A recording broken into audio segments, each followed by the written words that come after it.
My name is Dennis Parman.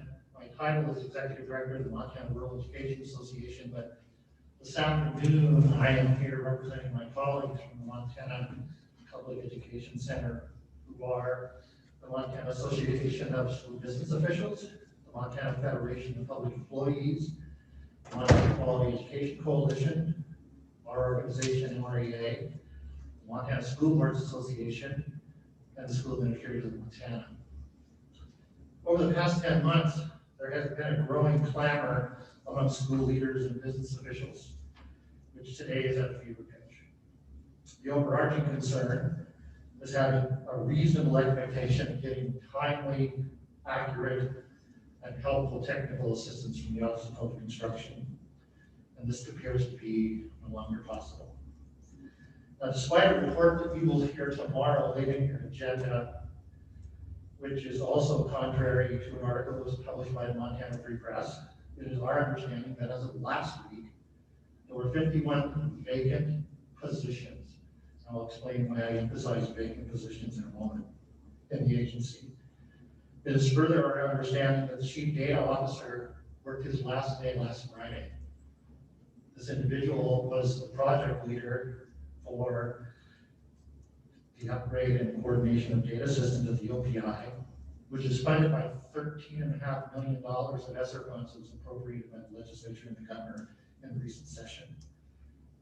We're also aware that the Human Resources Manager will be leaving OPI in 3 short weeks.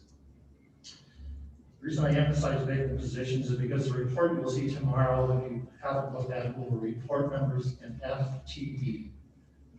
FTE is not the same as vacant positions.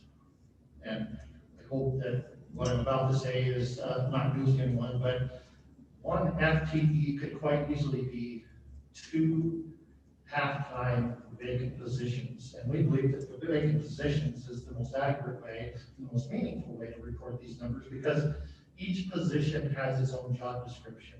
Each position is filled by a single individual. And it's quite likely that those individuals who fill those positions provide technical assistance to our collective members in the field. When we couple the number of vacancies with the departure of the HR manager, we can only come to one conclusion. The OPI will not be able to even begin to turn this circumstance around in the coming months. Meanwhile, the needs and the obligations of school leaders and business officials will continue. We are not representing any request of any state agency. We're not here to ask for your help. What we've committed to do, because we believe it's the only solution in the short term, we can feel compelled to collectively provide experienced expertise and legal advice, particularly in federal programs, of which there are many. I know that at one time there were well over 60. Board member Quinlan could probably give you an accurate number and history on that.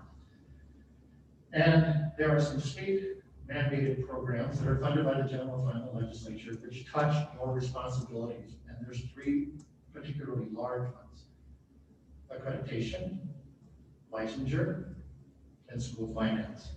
And the past 5 years, due to the staff turnover and shortages at the Office of Public Instruction, we find ourselves increasingly over this period of time called upon by our members for help, particularly in these last few areas.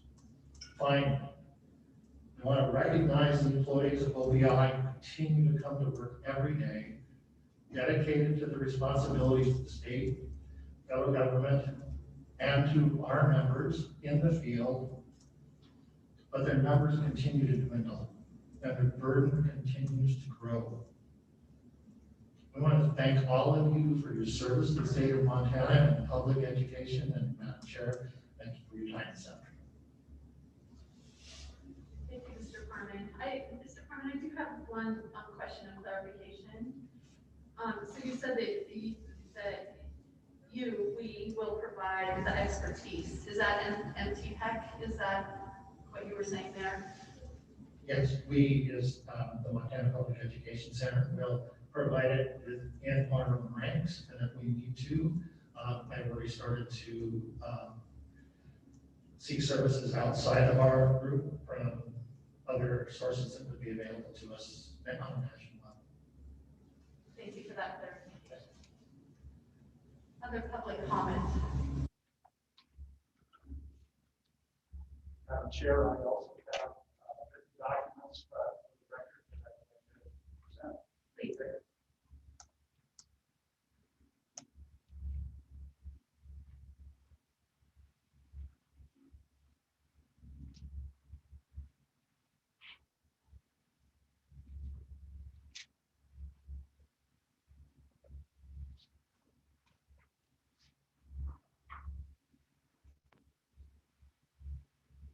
Good afternoon, members of the Montana Board of Public Education.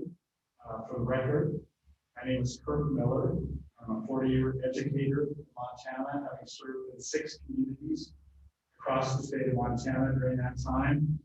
A father, grandfather of public school students in Montana, a past member of this very board, having served 14 years under 3 governors, and the current executive director of school administrators of Montana.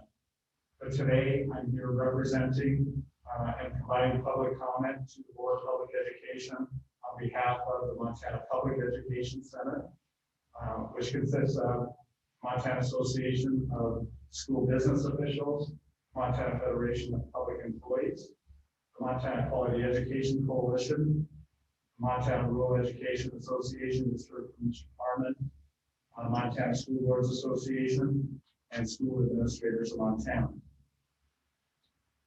About 2 months ago, I provided public comment to the Board of Education on September 16th, pointing out challenges that have been imposed on schools in our communities due to the polarization regarding the pandemic. And I made a request of our local communities and the education leaders in the state, including the Board of Regents and the Board of Public Education at the Board of Education meeting, to rise up and protect the ability of our public schools to serve every community across our state with high quality, responsive services for our children. 2 months after meeting with you, I can tell you that we have done our part. The Montana Public Education Center has done their part to promote the value of our public schools and what it brings to communities across the state. We have focused on 4 essential truths. Those truths being our community schools are the safe, healthy centers for our children to engage their academic, social, emotional, and brain health education. Secondly, our community schools are major drivers of the economic viability of our communities. And in most communities across our state, our public schools are one of the largest, if not the largest employer in that community. Employment of our neighbors who serve as educators, support staff, bus drivers, custodians, food service staff, paraprofessionals, collectively all working together to meet the needs of the children in our community. The collective educational needs of the collective impact, economic impact of schools and all of those who work in the school is significant to the economic health of the community and every community across the state of Montana. The third essential truth is that our community schools are the heart of our communities. It is the place where our towns gather, where they socialize and work together to create a wonderful Montana life for the children and for all of us across the state. And finally, the fourth essential truth is our community schools and the pride for the community is fostered by all Montanans engaged to support our children and their growth and development through supporting their successes in academics, the arts, activities, athletics, and all of the things that are done in our public schools across the state of Montana. Provided you with a copy of the Great Works of Montana's Public Schools 2021, Volume 9. That is a Montana Public Education Center collaboration. It was released on October 21st with those four components and the 4 essential truths that I just outlined, revealing the data that shows strong support of our public schools among Montana voters. This statewide information about the great work happening in our public schools can be used by each and every school, district, and community to help tell the local story of the value of the school and their community brings to the community. I want to thank all of the folks who've been actively involved in this work to make sure that our town, our citizens and our communities are very well aware of the value of the school in their community. Unfortunately, polarization of issues to our public schools has continued. Even more unfortunate is that some political leaders are contributing to this trend. The harm of this misguided, vitriolic, and angry approach is not only creating an inappropriate example for our children on how to resolve complicated issues, but is instilling a counterproductive culture of mistrust, harming the ability of our community schools to recruit and retain quality educators and support staff to meet the needs of our children and develop the full potential of each child in every public school.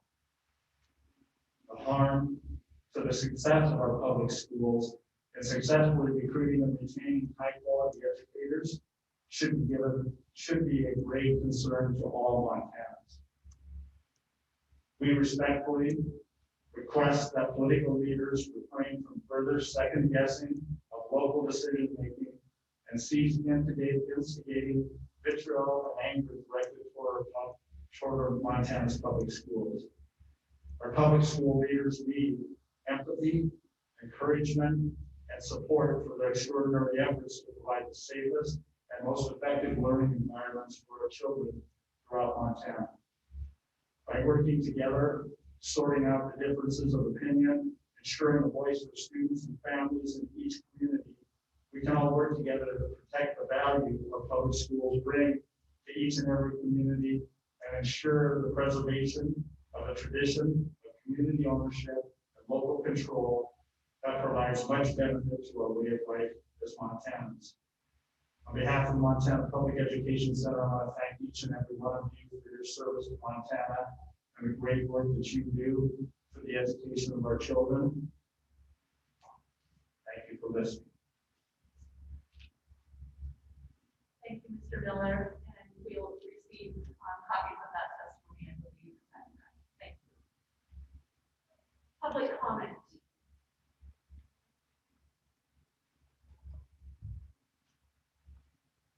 Good afternoon, Madam Chair, members of the board. I am Amanda Curtis. I am the president of the Montana Federation of Public Employees. I just wanted to take a moment to introduce myself to you because this is the first time I've been with you in person since I took on this new job. I wanted to thank you very much for the work that you do. I'll be with you for the next 3 days and look forward to visiting with each of you individually. And as you've heard from the entire MonTech group, I won't repeat what you said. You heard from our partner in rural educators, and you heard from our partner in administrators.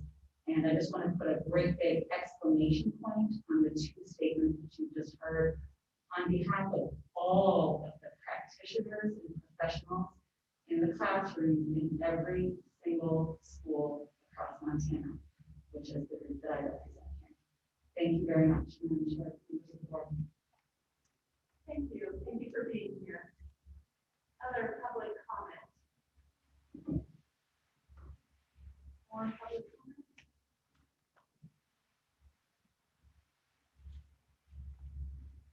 I understand we have written comment that this will pass out a little bit later for us. Thank you. Seeing no other public comment, we'll move on to our agenda, which includes the consent agenda, which is the next portion there. In the past, we've just kind of approved that. I would like to change that practice just in a very small way, just kind of highlighting the things that are under the consent agenda. And I do want to point out that our September 16th and 17th meeting minutes are there. It was a full and busy meeting, and the minutes are there. And then there was also written comments that were submitted, and those are also included along with those minutes. Our financials are also listed there. And if you can look at that, it's a quick one-page summary. I think the bottom line for that is that we're a quarter of the way through the year, and a quarter of the way through the allocation of the money. So that's kind of how it's supposed to work as you move along. So thanks to Chris and to McCall for managing the budget for us. Item C of the consent agenda is the Teacher Learning Hub report. It's a 30-page report. It starts on page 33. Carly Cockrell is here from she is the professional learning coordinator for the Office of Public Instruction. Has Carly been promoted? I just promoted her. Thank you, McCall. Page coming up on the screen. There's Carly. Hi, Carly. We asked Carly to be here today in case there were any questions on the Teacher Learning Hub report. I just want to thank her and the team that I'm sure took to put that 30-page report together. I would encourage you to look at the executive summary of the report that you have, and try to find the page for that. That's on page 35 of our packet. And there's just a really good summary of the information there of the Teacher Learning Hub. As a reminder, the Teacher Learning Hub is a way for teachers to get professional development through a variety of means, and that it's described there for you on page 35. And kind of impressive that there were 11,644 course completions over the last year. That's a lot of professional development time, and 36,259 renewal units were issued via that vehicle as well. And there's a lot of people that put those courses out there, and we want to thank them. There's also an interesting information graphic on page 43 that I would just like to draw your attention to. Let me get that myself.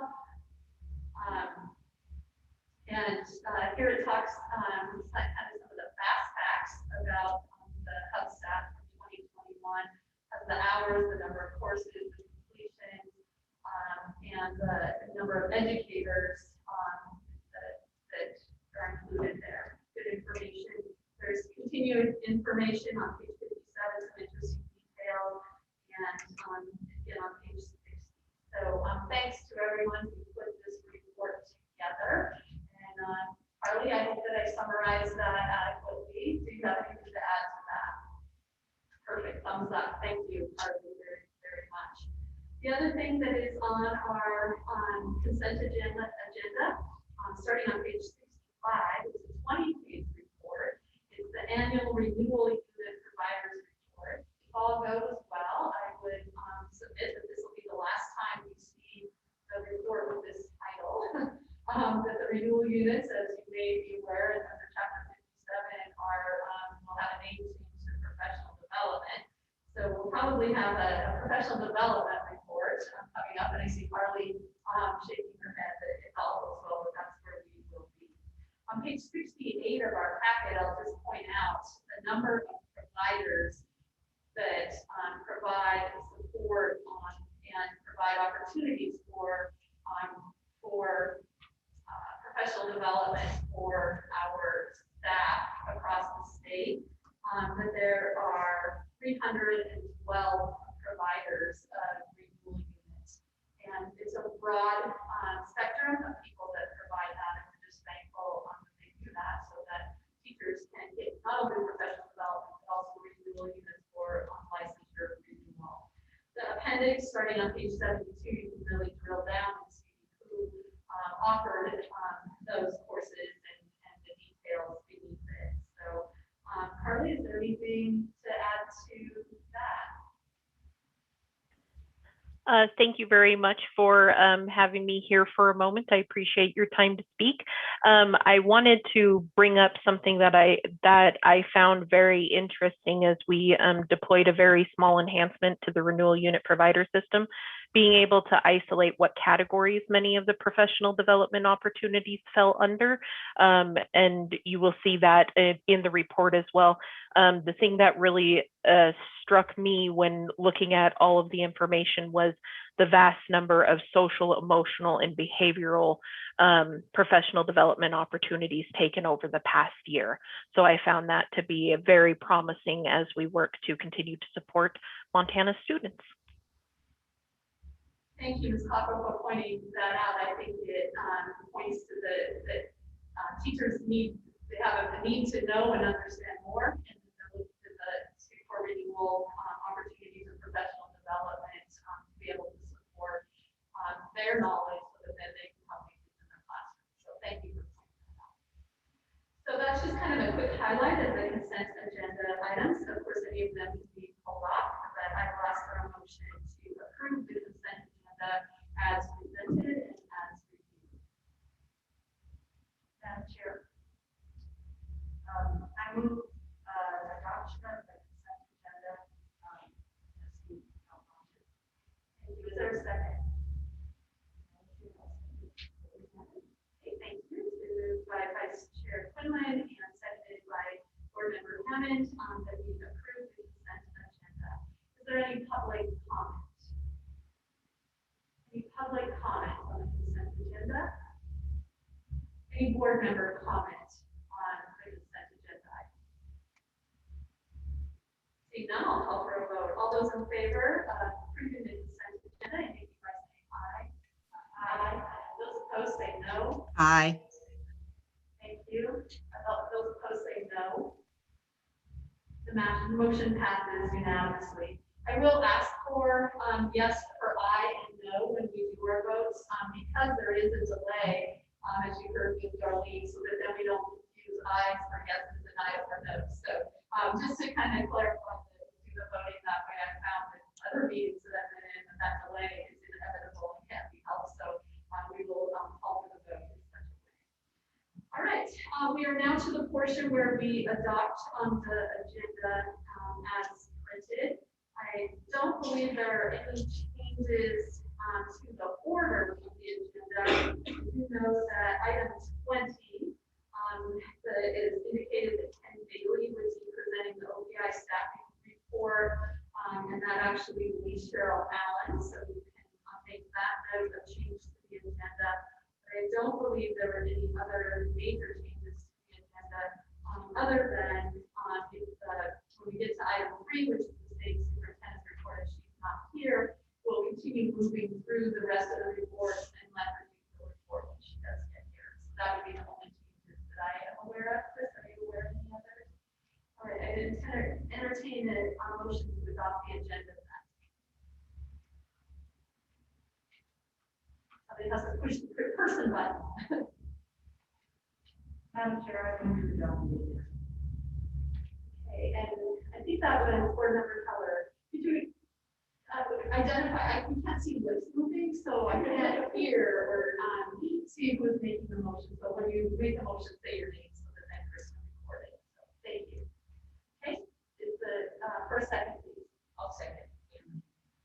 Thank you. It's been moved and seconded. Is there any public comment regarding the adoption of the agenda? Public comment. Board member comment. Okay, see none, I'll call for the vote. All those in favor of adopting the agenda with the small changes as noted, indicate by saying aye. Aye, aye. Aye. Opposed, say no. The motion passes unanimously. We will now begin with our items, which is the first section under reports. I will begin with the chairperson's report. I'll just report that it's been a very busy time since our September meeting when I was elected as the chair. I've been learning all of the many varied responsibilities of the board chair, which makes me just want to thank Darlene, board member Shaw, for her outstanding work before. She made it look easy, and it is not. So thank you very much for that. And I've been learning those responsibilities over the last couple of months. I want to thank Paul and Chris for their patience as they've asked a lot of questions, sent a lot of emails, and made a lot of phone calls, especially as we're preparing for this week. This is the first time since I've been on the board that we've had such a comprehensive kind of meeting with tours and everything. So making this all fit and work has just been fun to put together. And I want to thank them, and I think we're going to have a great experience over the next 3 days. I also want to thank Vice Chair Quinlan for her work on the executive committee. She asked all the right questions in order to ensure our agenda is complete and effective in doing our business. So thank you. Really appreciate that. Since September, I've also represented the board by attending a regular SISPAC meeting, as well as a special SISPAC meeting regarding Chapter 57. Would like me and just really appreciate, and Superintendent Watson has stepped out. He is a member of the SISPAC committee, but really appreciate their thoughtful approach to their work and also their thoughtful approach to advising the board. And we'll be hearing more from them regarding Chapter 57 in the future. I presented to the North Central Superintendents at their monthly meeting about the role the Board of Public Ed plays in ensuring high quality public education in Montana. It was nice to visit with my colleagues, and they had some really good questions and suggestions as well. I attended the bi-monthly MSPB and Advocate telephone call and air quotes because we actually had the telephone call in person because we were there for a listening session for the hiring of the superintendent there. And so we were actually to be able to meet in person, and how nice it is to meet with people with faces to names, etc. You'll see the minutes of that report a little bit later. I also personally facilitated the 3 listening sessions that were held with MSDP stakeholders. 2 of them were in person, 1 was virtual.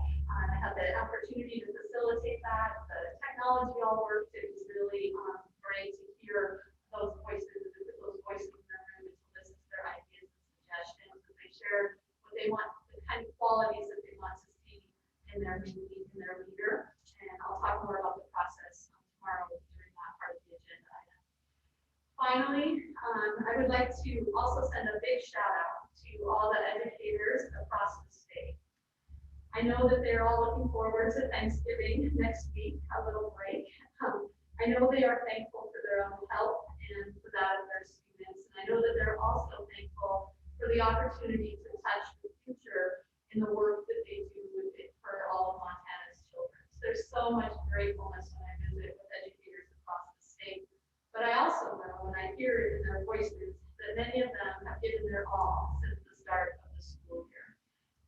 So I hope for them time next week in order to be able to recharge their batteries a bit, spend some time with family and friends, fellowship, and of course good food. And I hope that they will have time to recharge their batteries as they look to prepare their hearts and minds for all the joys that December brings. Sometimes I think when I was a teacher and a principal and the superintendent, December was a magical time between the programs and just all of the things that are happening. So I hope send that shout out to our educators all across the state. And lastly, I want to thank our board members for all of your great work and for leaning in as you volunteer to serve on our committees. The list is on page 87 of our board packet. And just call out a few changes there. The executive committee, Madeline Quinlan and I serve on the executive committee, supported of course by McCall. Thank you. Mary Heller is now the chair of our accreditation committee. Thank you, Mary, for volunteering with that.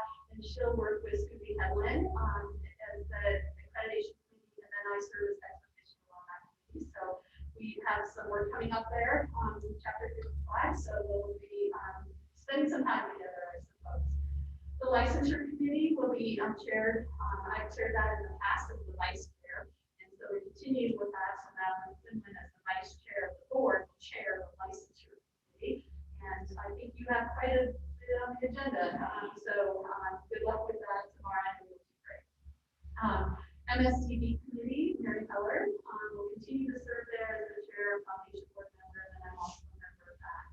Our legislative committee, the only change there was having Darlene Shaw to the legislative committee, and kind of in pause right now. Assessment committee, there were no changes to that other than myself becoming an official member. The education interim committee, it's the liaison between the board and the education interim committee at the a reception with the interim committee, actually tomorrow. That place has been changed, by the way, and I don't want to forget to mention that. It was supposed to be in the Gilkey building. It's going to be on kitty corner from that in the, what was it called? In Brownlee Hall. So it is just kitty corner to the south and east of the Gilkey. You'll see it on the map that was included on our map. So we'll get to meet with that, and Jake Hammond is our chair for that. And hopefully you'll get a chance to get to visit with all those folks at the reception. And Darlene is also a member of the Education Committee and then the ex officio. And I continue to be the CISPAC liaison. Susie continues to be the Macy liaison, and Madeline continues to be the Montana Digital Academy. So just a few changes there to reflect the changes in our leadership. Just want to thank you all for meeting in. And that concludes my report today. So I will now turn it over to McCall, who will give our executive director report. And McCall Flynn is here with us via Zoom today. Hi, McCall.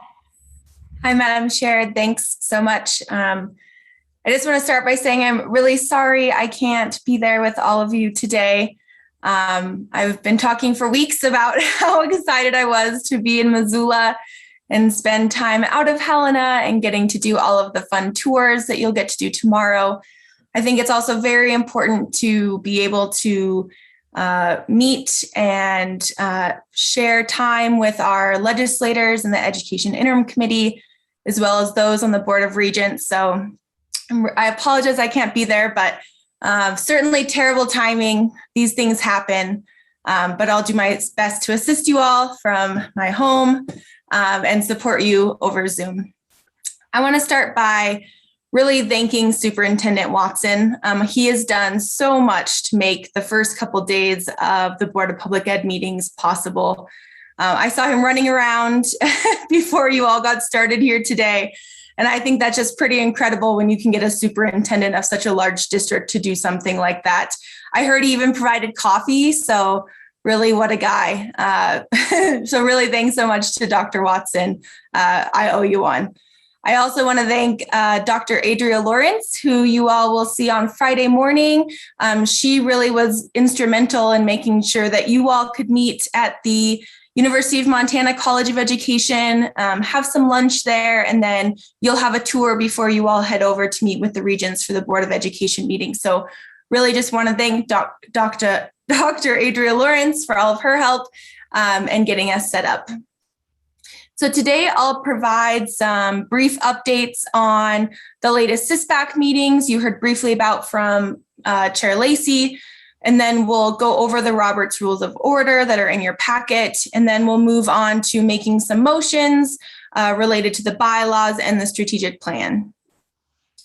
So first, the CISPAC meeting. CISPAC met in October with the Montana Council of Deans of Education. In the morning was their joint meeting. They received updates on Chapter 57 and Chapter 58. They received presentations on the Montana Grow Your Own program from Angela McLean. They also received presentations on the MSU Masters of Arts in Teaching and the Montana Rural Teacher Project. Those two presentations we're hoping to bring to you all at a later meeting as well.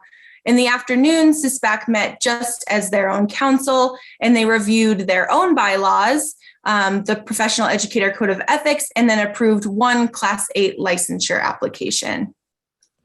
CISPAC also met in early November for a special meeting to review the Chapter 57 recommendations.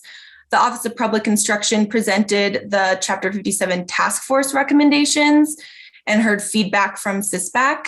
CISPAC will then be asked to have another special meeting at the beginning of January to review the superintendent's recommendation prior to them going to you all at the board at your January meeting that's scheduled for January 13th and 14th.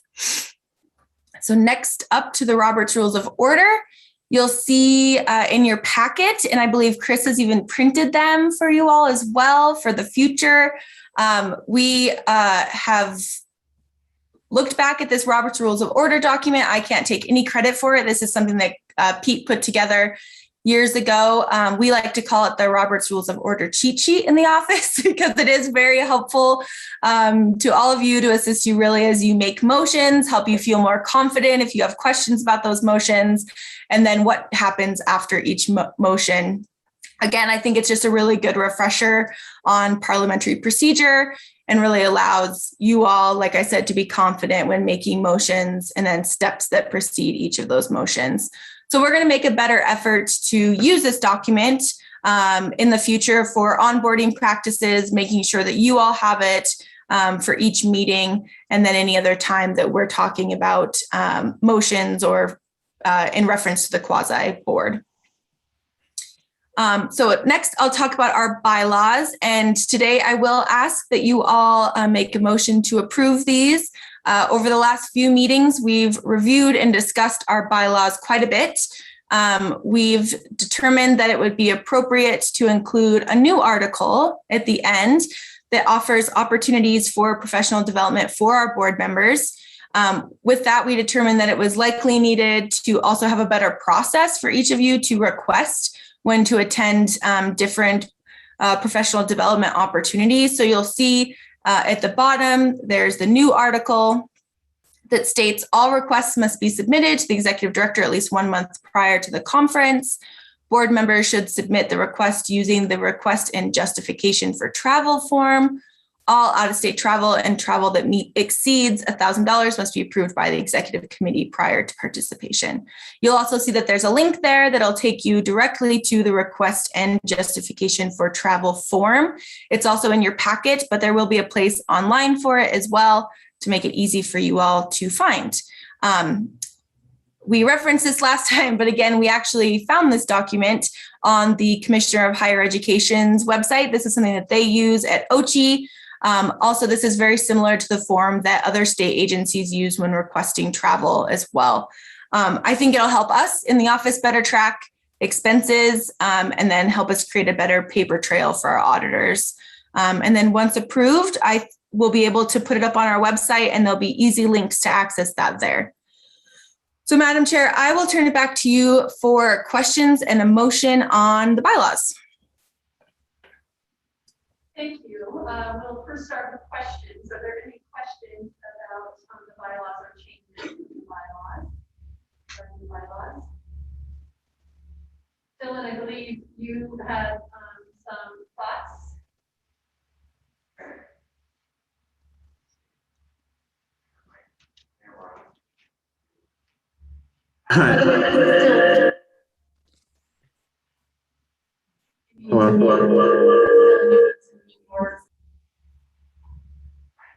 Thank you, Chair Lacey. We'll get this figured out. As I was looking at the bylaws yesterday, I had some comments that were technical in nature, and really I don't impact the bylaws. I'm just trying to get the board consistent with other boards and commissions in the state. So at this time, I comment a little bit later. Okay, great. Thank you. So I'll entertain a motion. Are there any other questions? I'll entertain a motion then to approve the bylaws as discussed on July 14th, officially reviewed again on September 16th, and presented today for a final vote. Madam Chair. Vice Chair Quinlan. Thank you. I'd like to make a motion. I move to approve the revised public education bylaws as presented. Is there a second? I second it. That was Board Member Shaw for a second. Is there any public comment on the bylaws as provided in the packet? This is the review. The major change is adding in professional development for the Board of Public Ed, and there's that opportunity to major change. Any board member comments?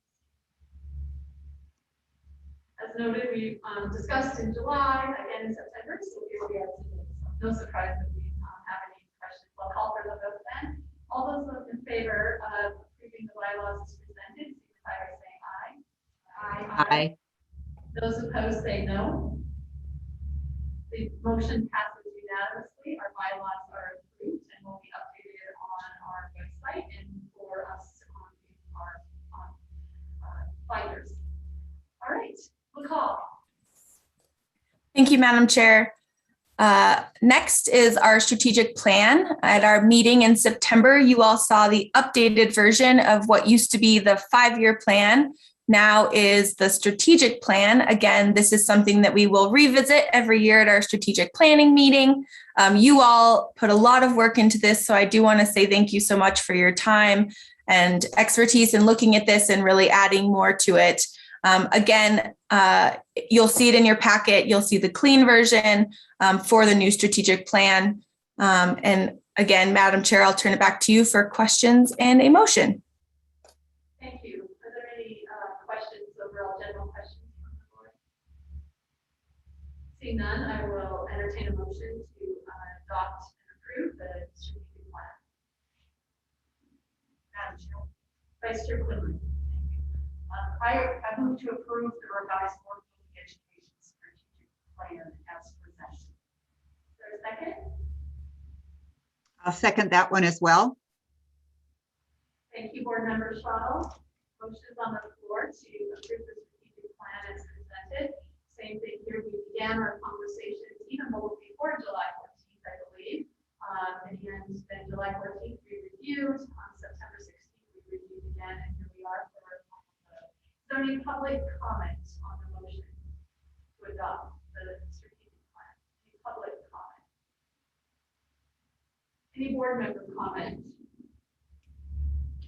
I would just like to comment and thank McCall and the members of the board for the work in updating both the bylaws and the strategic plan. It is nice to have a board come together to look at the vision and our operating processes, and the addition of the professional development, I think, was an important addition. So thank everyone for their work that has been going on for the past several months and for passing both of these and putting them now into action. Thank you, Board Member Schottel.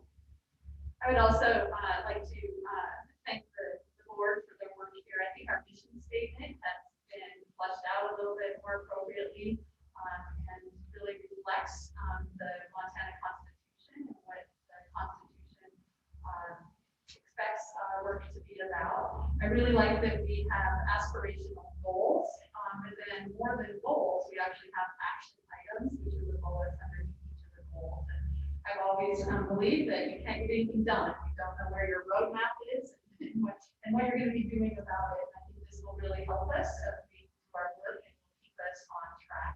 I'm also happy to let you know that once it's approved today, I'll be presenting it to the Board of Education on Friday during our meeting. So it truly will be like hot off the press when I share it there. So I'll also have more additional comments there. Any other board comments? Seeing none, I'll call for the vote. All those in favor of approving the strategic plan as presented, signify by saying aye. Aye. Opposed, say no. The strategic plan has unanimously been approved. Thank you, McCall. Do you have anything else? I don't know. Thank you guys so much for everything. And I hope you all have the best time. I'll be watching from afar. So thank you. Thank you, McCall. Thanks for your work in getting us all here today. Thank you. All right. Item 3 is the state superintendent's report. As you can see, Superintendent Armstrong isn't here yet, so we'll hold that off. And we will go to item 4, which is from the Commissioner of Higher Education report. And Angela McClain is here with us today. Welcome, Angela. Thank you so much, Madam Chair, board. Good to see everyone here this afternoon. Thank you very much for the opportunity to be here and join all of you in person in this lovely facility. And a big shout out and thank you to Dr. Watson for his hosting of all of us this afternoon. Thank you to all the board members for the continued excellent work that you do and the leadership that you provide. It is indeed a great public service on behalf of all of the students that we all get to serve across Montana. So I'm really humbled to be here and to have the opportunity to present the following remarks on behalf of the Office of the Commissioner of Higher Education.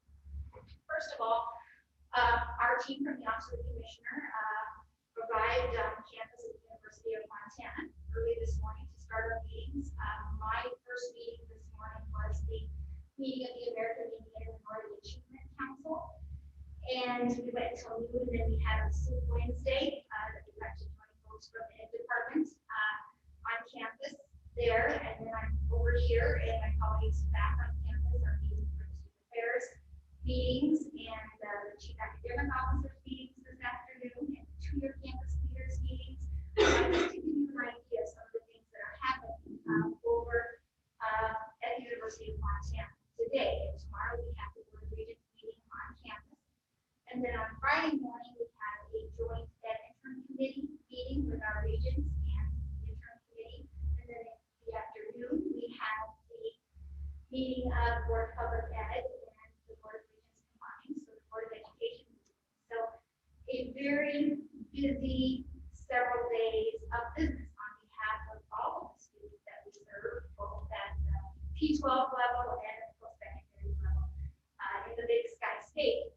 And then Saturday, of course, we have the big cross-state rivalry. But I think before we get in, I know that Missoula plays host to another big football game, and that is, of course, the game between Sentinel and Billings West.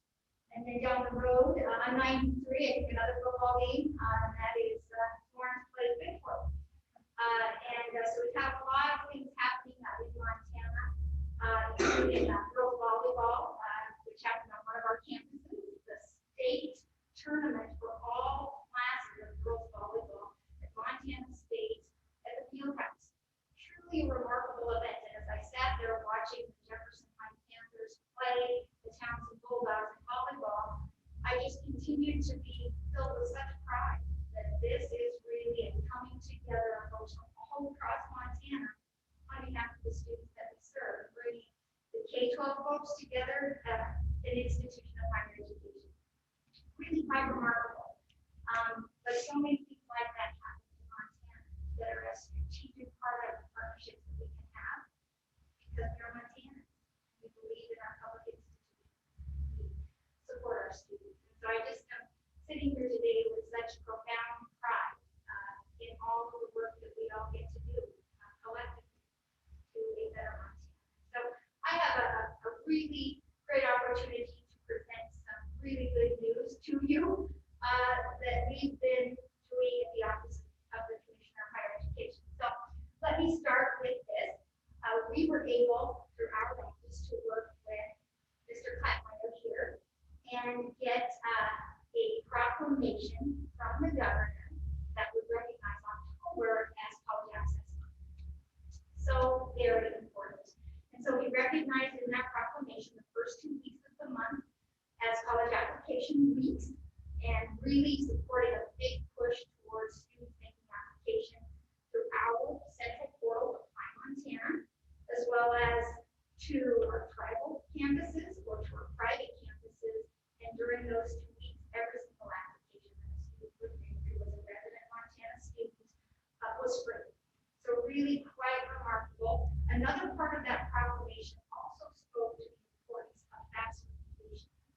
We know that 9 out of 10 students who complete the FAFSA, who are high school students, go on to college that next year after graduation. So FAFSA completion and the governor elevating that conversation through the proclamation was remarkable. And we look forward to continue to work with you and the superintendent, the Board of Public Ed, and our K-12 partners to continue to support more students, not only to college application, but to completing that FAFSA. Because it is key to them making that connection to those resources at the post-secondary level.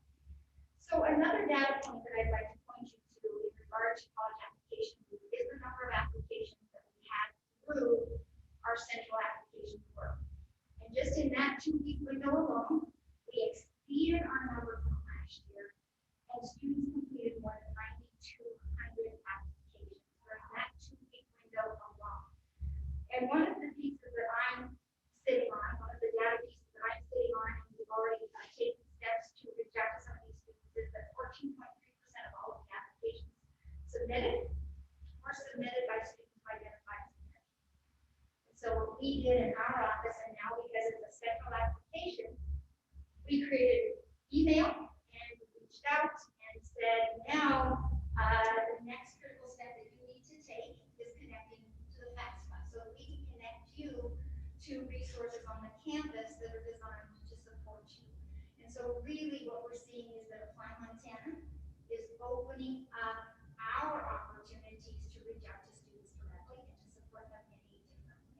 So a very successful college application week. I hope to bring you all of the numbers once we have them in from the privates and the tribal campuses early on or to the middle part of next year. And I look forward to giving you that report. Additionally, out ahead of college application weeks, we had the opportunity to have a focus group with the folks from Great Falls, and Paige joined us, took her own time to join us and to provide some insights, and we are deeply appreciative of the wisdom that you provide, and I look forward to continuing conversation with you about college access decision making events. So that's college application week, and very big thank you to Dylan and to Governor for the proclamation. The next thing that I would like to point to is we had a very successful I Graduate Montana Summit. It was all online. We did make that choice to move it all online. We had planned for an in-person event where we had 60 folks, and we had an online event with about 60 folks. So we were really pleased with that. And we continue to have first Monday, the first Wednesday of every month, I Graduate Montana lunch. So our last luncheon month was focused on supporting more students across the state to bachelor completion. So really trying to elevate that connection between our K-12 schools and our post-secondary institutions through those luncheon months. And I just want to thank you for joining us for the I Graduate Montana Summit. Board Member Hammond and McCall Flynn for joining for that. Really just, I think, a very good conversation around all things, including current technical education, a remarkable panel on that. A panel on college applications, supporting students to bachelor completion, and connecting them with the post-secondary opportunity once they get onto campus. Just a really good thing. So thank you all to everyone who made that happen. And then the next thing that I would point to is on October 17th, I had the opportunity, along with at least 1,000 other Montanans, to be at Montana State University, where they would celebrate the grand opening of American Hall on that campus. And one of the things that I see in my tenure as Office of the Commissioner, in my role as Director of American Indian and Minority Achievement and K-12 Partnerships, is that many of our campuses are dedicated and have dedicated space to American Indian students, from our two flagships to our 4-year regional campuses to our 2-year campuses. And it's really remarkable what they are doing here. But what was really powerful on October 17th is this. Students at Montana State University have long had what was a very nice facility in the basement of one of their buildings. They had computers, they had a kitchen, and I think they really liked it. But on October 17th, the students left that space on that morning, and they joined in the inaugural walk to Grand to American Indian Hall. And it was just really profound to see that transition, leaving one space to go to the new space. And what really hit me was watching the news and what one Montana State University student, George Weinquist, said about the culture that is being created on our campuses. And she spoke particularly about in the students' mind. But here's what she said. She said, the Native American community here really is a family. So when you do come here, it's not like you're leaving home. You're just coming to a new home. And that really struck me. And as we got to take a look at our American Indian Student Success Dashboard that was updated around the end of October with the new enrollment data and the retention data, that quote meant more than ever. Because what our campuses have done, and it's not just hit or miss, what we are seeing is a real cultural shift on our campuses, and it is leading to record American Indian student enrollments. In fact, American Indian student enrollment across our campuses is up by 8%. Additionally, we're seeing record numbers of retention, students coming back for that sophomore year. And it really is remarkable to see, and it is a direct result, I think, of our campus's efforts and intentional hiring, the creation of positions, mentoring and supports that are different than they ever have on their Indian students, and the dedicated spaces. So So it is really quite remarkable to see that. And I just am really grateful to be able to share that good information, that good data with all of you. One of the other things that we added to our dashboard this year that I think you'll find interesting, one of the things that Mike Jetty from Mass Public Instruction, who sits on the AM Council, has always asked, is he said, well, where does that number match up with our K-12 population? The 6% is what our overall American Indian student enrollment is in the Montana University. We're very excited, that's overall. But just last week, I asked our data guy if he would add a tab on our dashboard that would allow us to click Montana residents or non-Montana residents, part of who our American Indian student population was. So we added that. So when I clicked the Montana resident population, and took into account all American Indian students who are Montana residents, compared to all other Montana residents on our MUS campuses, American Indian students make up 11% of our resident student population. And so some remarkable things happening on our campuses. It is a great result, I think, of intentionality on the part of our campus leaders and our campus teams, and really a relentless focus on American Indian student success. I tell Regent Lozar all the time, especially on those retention numbers, that 100% is always our goal. And we will be tireless, we will be relentless.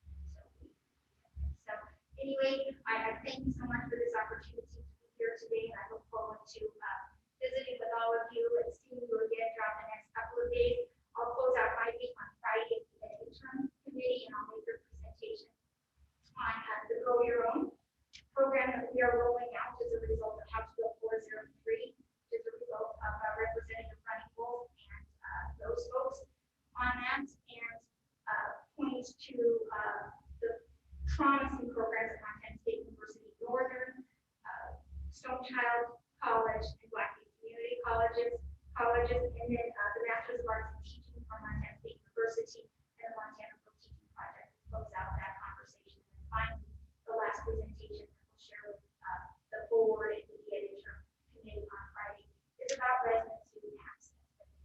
Really, as we think about grow your own teachers in our communities, like Phillipsburg, like Browning, like Happer, that is truly resident student access. So it's really quite serendipitous, but remarkable that those two happen. So with that, Madam Chair, I close up my presentation, and I'm happy to stand for any questions. Thank you, Ms. McLean. Are there any questions for board members? Mr. Quinlan. Madam Chair, thank you. I don't have a question for you. I just want to say congratulations. Really excited about the number of students who have applied through college. Well, what's college application weekend now? College application month.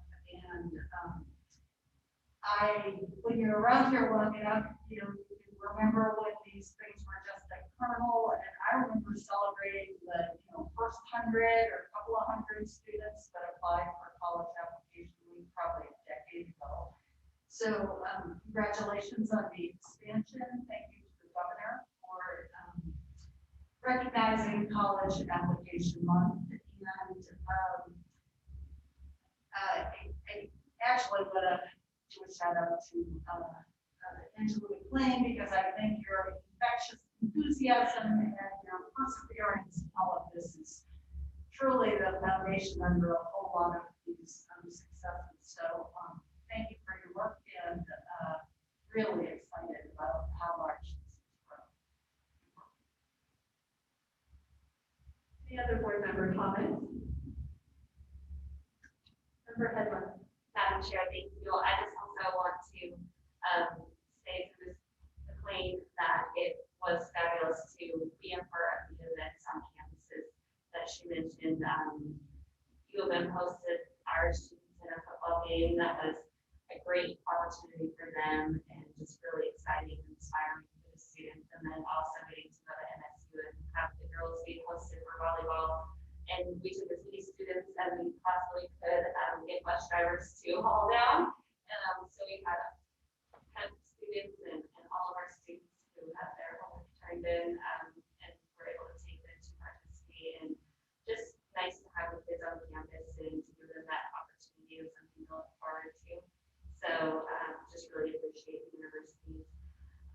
allowing that to happen in Missoula. Thank you, board members. Any other questions? Comments? And so I just wanted to, and you mentioned this just very briefly, that the allowance of the portal to be able to make that personal reach out to them, I think that is going to be huge. Because one of the things that we hear from students and superintendents, like, well, I applied and never heard anything back. So if this one college did, you know, and that personal touch is what really makes a difference. So I think your encouragement at personalizing it for the student and telling them what's next, here's the next step, I think is going to be huge in turning everything around. So thank you very much. Thank you so much, Madam Chair. I think strategic intentional outreach is going to be critical for these students. It's a better way to put it. Thank you, strategic.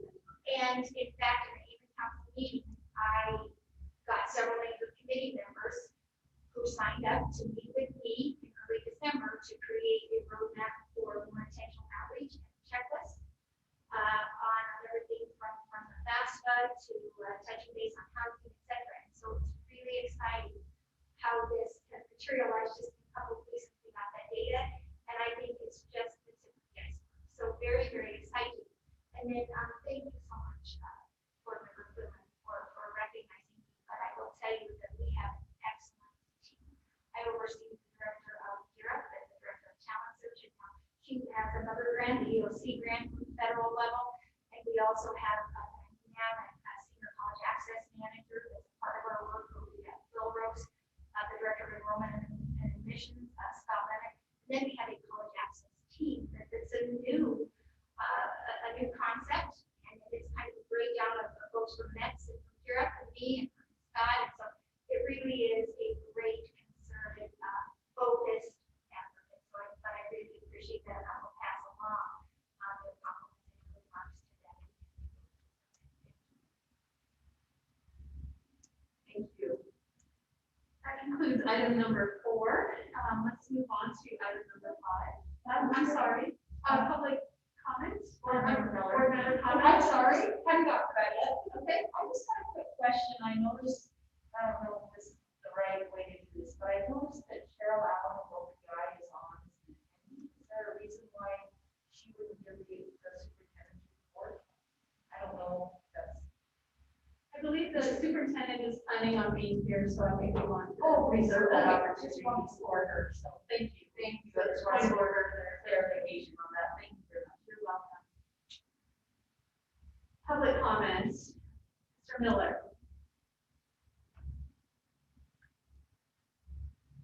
Thank you, Chair Macy. I know it's uncharacteristic for public comment after a report, but I wanted to just come forward and offer a great deal of thanks to the University System Liaison, to the Montana Board of Public Education at McLean, and just report to you the great work that she continues to do for all of the citizens of Montana and the education of all Montanans across in her role with OCHI and with the university system. And to let you know that the work of now Dr. Angela McLean, she is the newest minted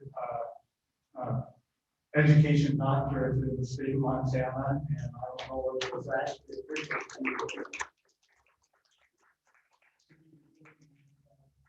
her commitment to all things related to education. Her dissertation was actually a deep dive into the research of all of the avenues that have been taken to increase the recruitment and retention of quality educators for the state of Montana. And the findings of her dissertation will continue to help us move along that. So I just wanted this board to be aware of the commitment of Dr. McLean and her continued efforts on behalf of students of Montana at so many levels, and I want to offer my thanks to you. Thank you, Dr. Miller. Very much, and congratulations, Angela. I'm not surprised that you wouldn't tell us, but a member of the audience would share that. But that is quite a feat, and just very excited for you. And I'm excited to read the results and to find out what you learned. And I believe, as Dr. Miller noted, that it will have an impact to hopefully help us during this hard time. Thank you very much. Congratulations. Did you hear the applause? Should we do it again?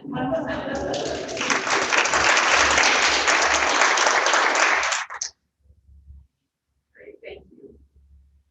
Well, from the governor's office, we have Dylan Blackburn. You can follow that. Sorry about that.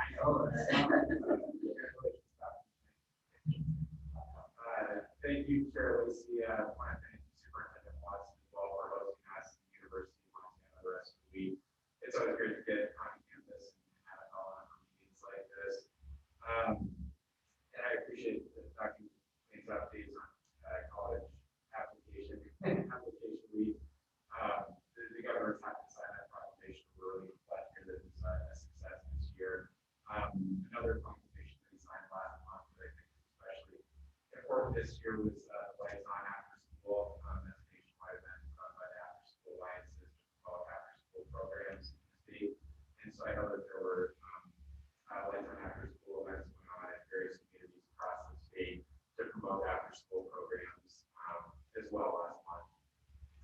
I apologize for being a few minutes late this morning. I was at a work-based learning collaborative that's hosted by Kelly Creswell and Reach Higher Montana. She's put together a really good team of people from OPI, we have the CPE director, Shannon Boswell there, Jackie Kuster from Mochi, the chamber, representatives of schools and industries.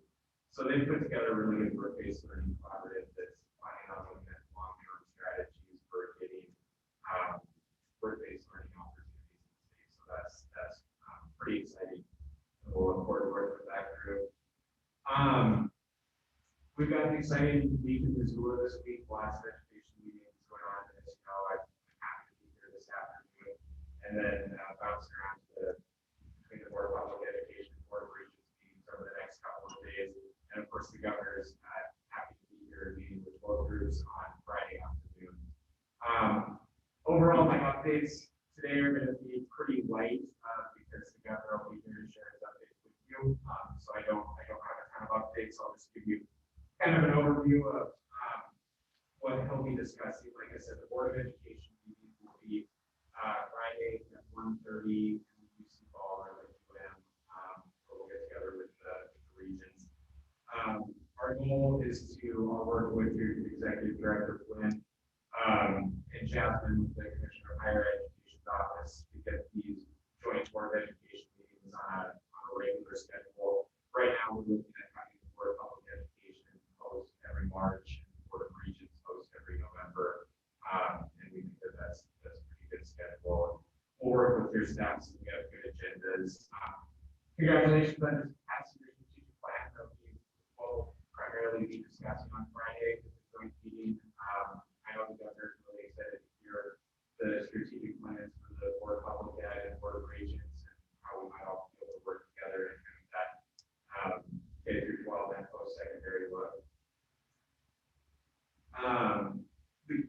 The governor just announced earlier this week to wrap up his 56 county tour, and along the way he's been stopping at a lot of schools, which I think is great. I'm going to elementary schools, high schools, on some of our 2- and 4-year college campuses, and it's been a good opportunity for him to see how schools have been opening this year, and for the most part, relatively normal openings. Kids are having to get back to the classroom, teachers are having to get back to the classroom. And so we stopped in some school nutrition programs. He had the opportunity to visit some new buildings, which is great. The Prickly Pear Elementary in East Helena, to visit some of the elementary kids there. Some of the state-of-the-art brand new CPE programs over at East Helena High School. So those are pretty exciting visits. And then as well as the diesel mechanics program up in Northern. So that's just a few of the schools that he's visited across the state as well. I continue to stay engaged with OPI, with the board here.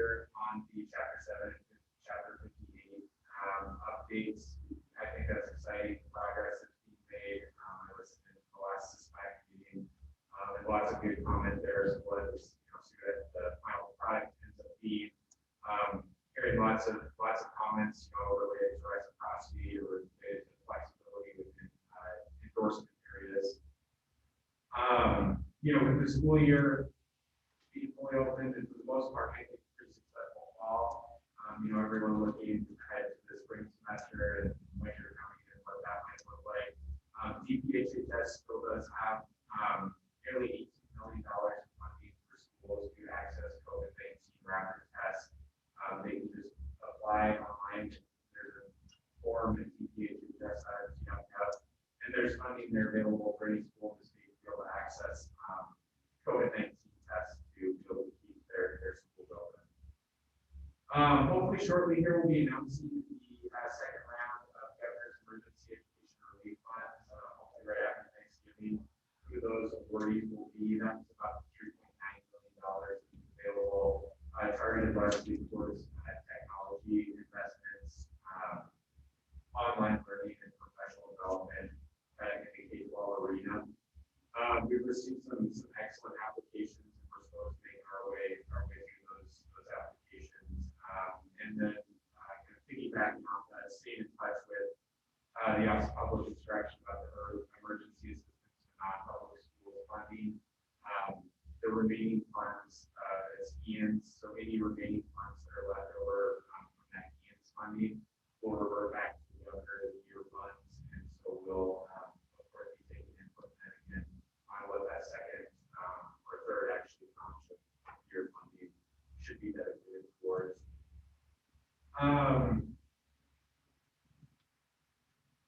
Just some things that the governor's been working on. He's been working a lot with jobs from Montana graduates. The Department of Labor is also in my portfolio, so in addition to handling education issues, I work with the Departments of Labor and Commerce. And the Department of Labor has been a fantastic partner in our workforce efforts, and I enjoy working with their staff. There's a position now over the Department of Labor that's dedicated to workforce development, and it's going to be working closely with the commissioner and with all of the folks in education here. So I'll look forward to getting you connected with that. But as well, over at DLI, the Jobs for Montana Graduates, and the governor's been very interested in that program. He recently joined the National Board of Jobs for American Graduates, and he's encouraged that program to expand to more schools across the state. So we're excited for what Jobs for Montana Graduates can do. And then I would just add, the governor will talk about this a little bit more on Friday, but certainly welcome the board members' input on appointments to not only this board, but other education-related boards. We've had quite a few appointments this year. Of course, there's going to be more appointments to a variety of boards, including this board next year. So I stayed in touch with Executive Director Flynn about what that process looks like, as well as Superintendent Morrison, and welcome any input on that. And then finally, just looking forward to tomorrow, whether here in person or joining through Zoom at the Regions meeting. I'll probably, I guess I don't want to say look forward, but I would be interested to hear the youth receiving your survey results and kind of the negative areas that we've seen on that with depression, substance abuse, and things like that. The Susan Court always does a fantastic job of breaking down what that actually means, as well as asking to figure out with the assessment results.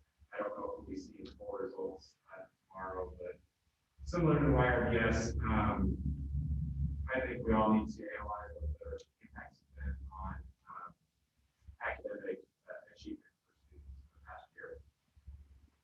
With that, I look forward to having the governor expand more on Friday and happy to take any questions. Thank you, Dylan. Is there any board member comments or questions? Vice Chair Quinlan. Thank you, Dylan. I actually have two directions I want to ask about. Can you talk a little bit more about the work-based learning collaborative and maybe how far that's evolved in terms of actually placing the students in workplace learning environments? I was involved with it about 5 years ago, and I'm kind of interested in how it's progressing. Sure. It's been an ongoing conversation for several years. This collaborative that the Kelly Press will retire, kind of heading up as relatively new form this summer. And they are going to get together quarterly to kind of be a forum to discuss what's going on and what opportunities might be out there to collaborate and share best practices. So that's what this specific group is. What I'm seeing is, and what the Department of Labor at first has seen is localized successes. So we've heard some success in Billings with their career center, Bozeman, and the partnerships we've developed with Bank River and a couple of other companies to get students work-based learning opportunities, so getting classroom credit for going out to those work-based learning opportunities.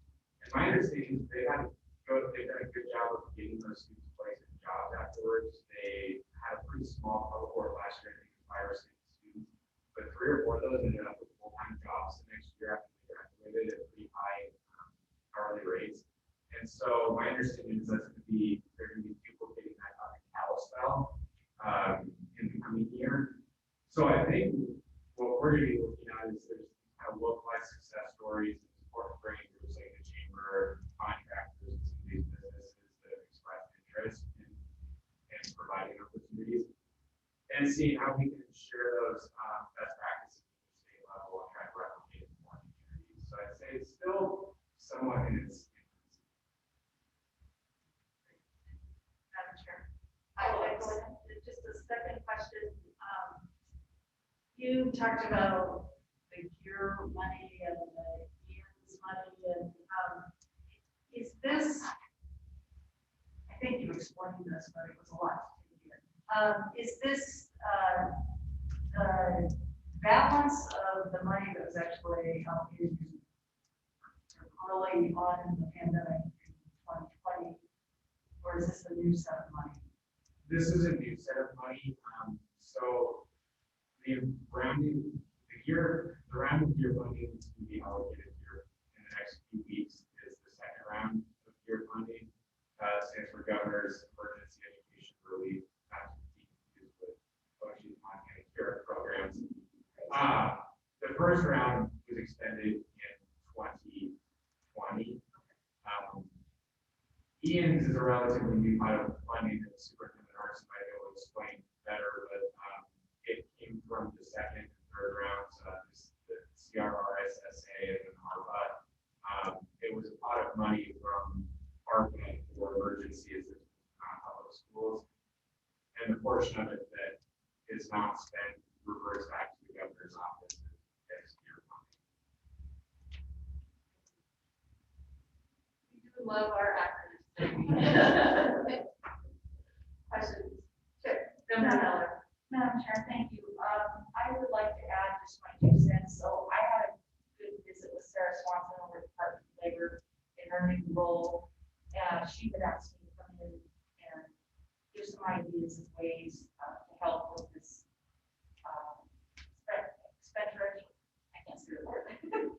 experimental learning, I'll say it that way, and collaborate with the industry to get our kids out, into the workforce and things like Build Montana. I do believe that there should be continued work, partnership with the industry and our schools. I think we all agree on that. I think that one of the best ways to do it is what I told Ms. Swanson was working with the CPSOs that we already have in place. That just seems to me like that's a natural fit, whether it's FFA or BPA or Skilled SA or whoever. And I think it makes sense to do it that way. I'll just go on record by saying that these things that we can do that are education, that are education opportunities, because our kids are out there learning different things, different ways to do things, and are just preparing them for amazing careers in all kinds of businesses. And so I told Ms. Watson I would love to continue to help with that and work with Shannon Boswell, OPS, who oversees all of the CPSOs, to see what else there is that we can do. But it's like Plattner said, it's in the infant stages, but I was pretty encouraged by the visit that I had with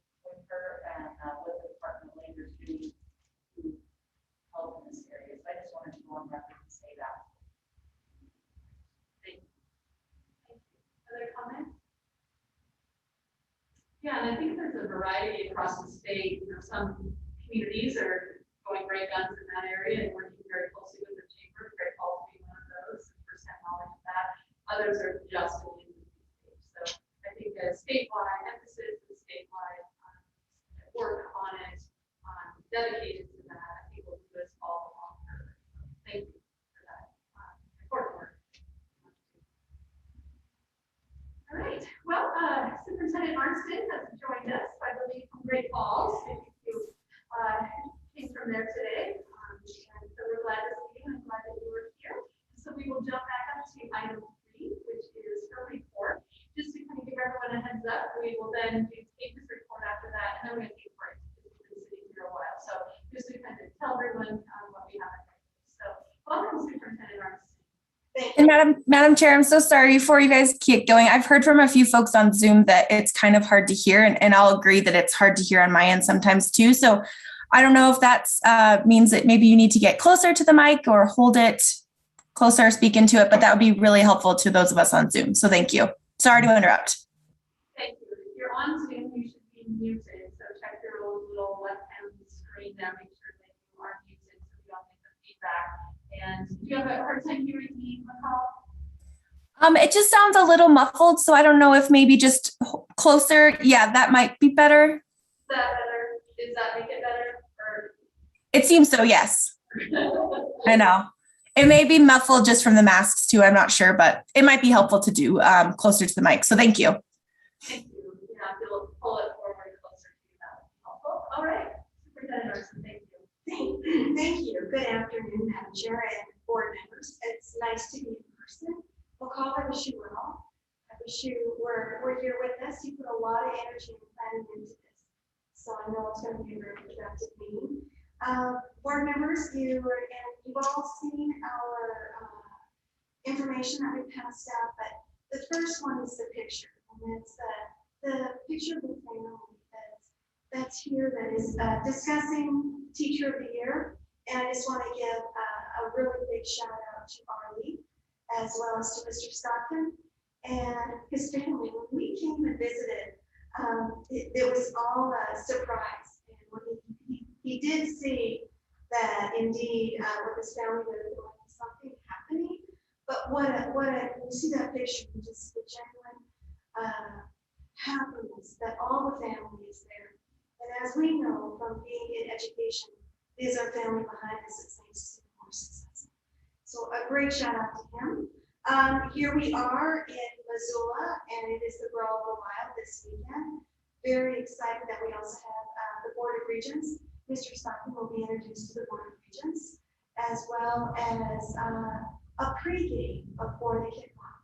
And I'm very pleased that the commissioner could get us on here. So Angela, thank you for that. If we could just extend that. But the report is there. And I know when you look through it, we've got some really interesting things that are happening. Want to say that the Director of American Indian Achievement position is been filled. We have the American Indian Culture Language Immersion Specialist that's also been filled. And I know that has been weighing on everyone's mind. We had to go back out twice for the very first position, and we were very lucky for the second position. The American Indian Culture Language Immersion Specialist is something that came in this last legislative session, and I want to give a great shout out to Representative Baby Boy. We'll be hosting a discussion about language immersion, cultural awareness in buildings that first weekend in December. And I can give you more information on that and send that to you. I don't know exactly much more details about that, but this is something that the representative is putting together. We've had a lot of discussion about boardrooms, and here we are sitting in one of the largest school districts boardrooms at this point. And I know the microphones are open. And what I also want to say is, I believe people are listening to what is happening within our boardrooms. And I want to commend superintendents across Montana for listening, as well as those elected officials for listening. Aren't you frustrated? And I've been listening. My email box has been filled. My phone calls, my personal phone call, everything has been filled. And government at this point, and leaders in our role, in your role, need to be listening. Finding a solution, not bemoaning the negative, but trying to seek a solution. It's not just about the mask. It's not about the vaccination. It's not going to be about the books in the library. There's going to be more things that are going to be on that school doorstep. And we together must lead and we must listen before we lead. And that's what I believe I have been doing. The law conference went off really well yesterday. We went into the storm. This is a simple note. I have two older brothers. They taught me that they're going to catch me if I start running away from them. So I determined in middle school to run forward and into the storm. So that's what we did with the law conference. Discussions about critical race theory, discussions about Title IX, discussions about gender issues, all of these things that are in our schools at this time and in all of our communities, whether they're rural or urban. We had 117 sign up for the law conference. We had speakers from across the United States, as well as from Montana. And I'm really, really pleased that we had a lot of attendance from schools, as well as legal, and we had parents and individuals. So that was a really interesting thing. We've never done that before at the OPI. And Madeline, I don't know in your tenure if that ever happened either, but it was interesting to see the legislators and hear their questions, preparing, of course, for the 23 legislative session of when that happens real short. You're going to be hearing from Ashley McGriff, our expert in assessments. And we just did a press release on what our statewide summative tests that were taken during the pandemic of last year, what they were. School districts across our state within the Smarter Balance, which is the vendor that we have used for our summative tests, they gave those test results to the schools in the late spring, as soon as the tests were completed, or in the early summer. So the school districts have had that information, granular information then. What we have and what we released is the aggregate or the average of that. A lot of things happened last year. We tested in a pandemic. Federal government did not give us any waiver. We had to test. What they did waive on was that it was not held for accountability. In other words, money was not going to be revoked. There was not going to be any A+ or D- or F's given based on how students performed. The other thing that the federal government gave us was a waiver that we did not have to test at the 95 participation level. The 91% of our students did test. 91% did test, and they had to test in school. We did not have a remote option. We also tested in the alternative mode. So all of our students with all degrees were given an opportunity. I don't want to steal thunder or steal the question. Like I said, Ashley McGriff this afternoon, we have a long day with the remainder of the agenda. But what I want to talk about is what we need to do different. Our statewide summative assessment right now is not meaningful. It is not closest to the classroom. It is not closest to that student learning. That classroom teacher cannot use that assessment as a tool. Therefore, our good districts must use taxpayer dollars because there is no state dollar that comes. Local tax dollars or from Flex Fund to be able to get another vendor in to see what that meaningful test might look like. We have a pilot program that we are really, really looking at to make sure that we can use these interim tests on skill levels to aggregate them up. And then after peer review and a lot of discussion with the federal government to be able to supplant that 12-hour test that third graders do 8th grade take, as well as an ACT at a junior level, to be able to use it meaning to that student-owned test. I am really pleased that we are beginning that great work. begin that 2 years ago. And then, of course, we were given the pandemic. But we are marching forward. We are going into the storm. Some great ideas on that. What we could do is we could use the same vendor, Smarter Balance, and we could use those interim assessments. And we could have each one of those interim assessments, though, given with a pacing guide. Now that takes away local control at the local level. It also takes away the ownership of the student. When is that student ready to test? So when is that student going to be able to test with the window open? We're also looking at another opportunity where there are test lists, and that test list can be given at any time that teacher and that student view that they are ready to be able to seek mastery with an assessment. And we are looking to see how we can aid our school districts with this. I have not gone to the legislature in my term and sought any dollars for assessment.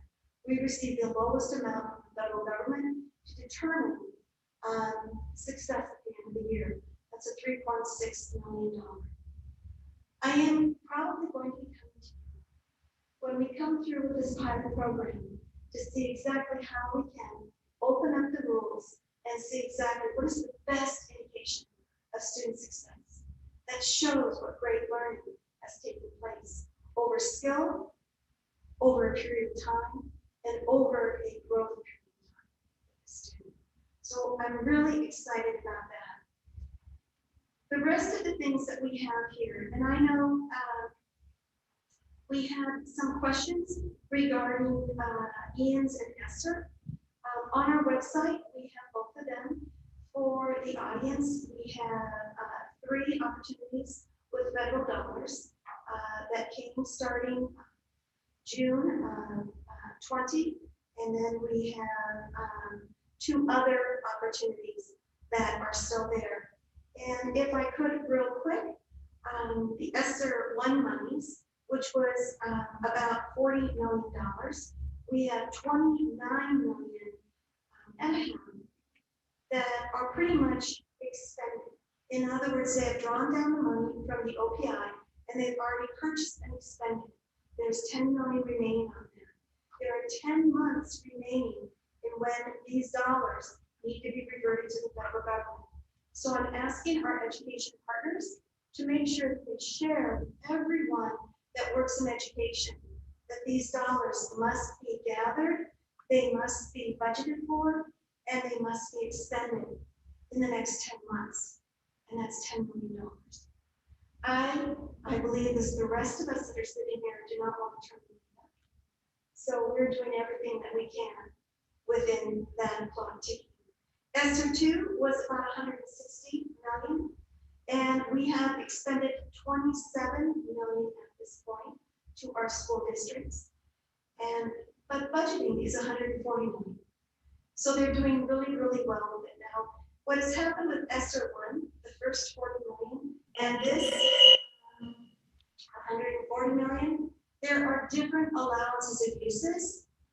So more is being expended for PPE and things like that with ESSER 1. With ESSER 2, a lot is going towards staffing. Some supplies, we have about 30% is going toward building remodel, HVAC systems for air quality. And we're also looking at other facility maintenance as well. Then we have another pot of money, and this was 347 million. To date, this has only been expended at 6 million, but they have until 24 to be able to use these dollars. So within the time frame that we have, there's a lot of flow up to schools. We have great people at the OPI that have been hired as federal positions, modified positions for the duration of these federal grants that are working in relationships with our over 400 school districts and making sure that we're serving them. The EANS dollars are interesting. So I know Board Member Quinlan, in the discussion that you had with the governor's office, the EANS dollars are different. The EANS 1 procurement had to deal with reimbursement So we have about 117 non-public schools, but we have about 4,000 that we know of homeschools that are recognized annually at the county superintendent's level.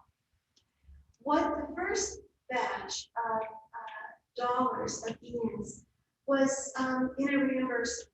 In other words, they would tell us what they were purchasing and we would reimburse. This second EANs, though, is procurement.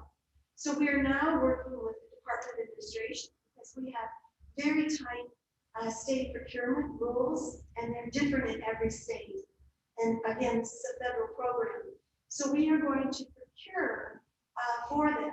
They will tell us they would like a laptop, or they would like this service from an educational tutor service or something, and then we have to broker that deal.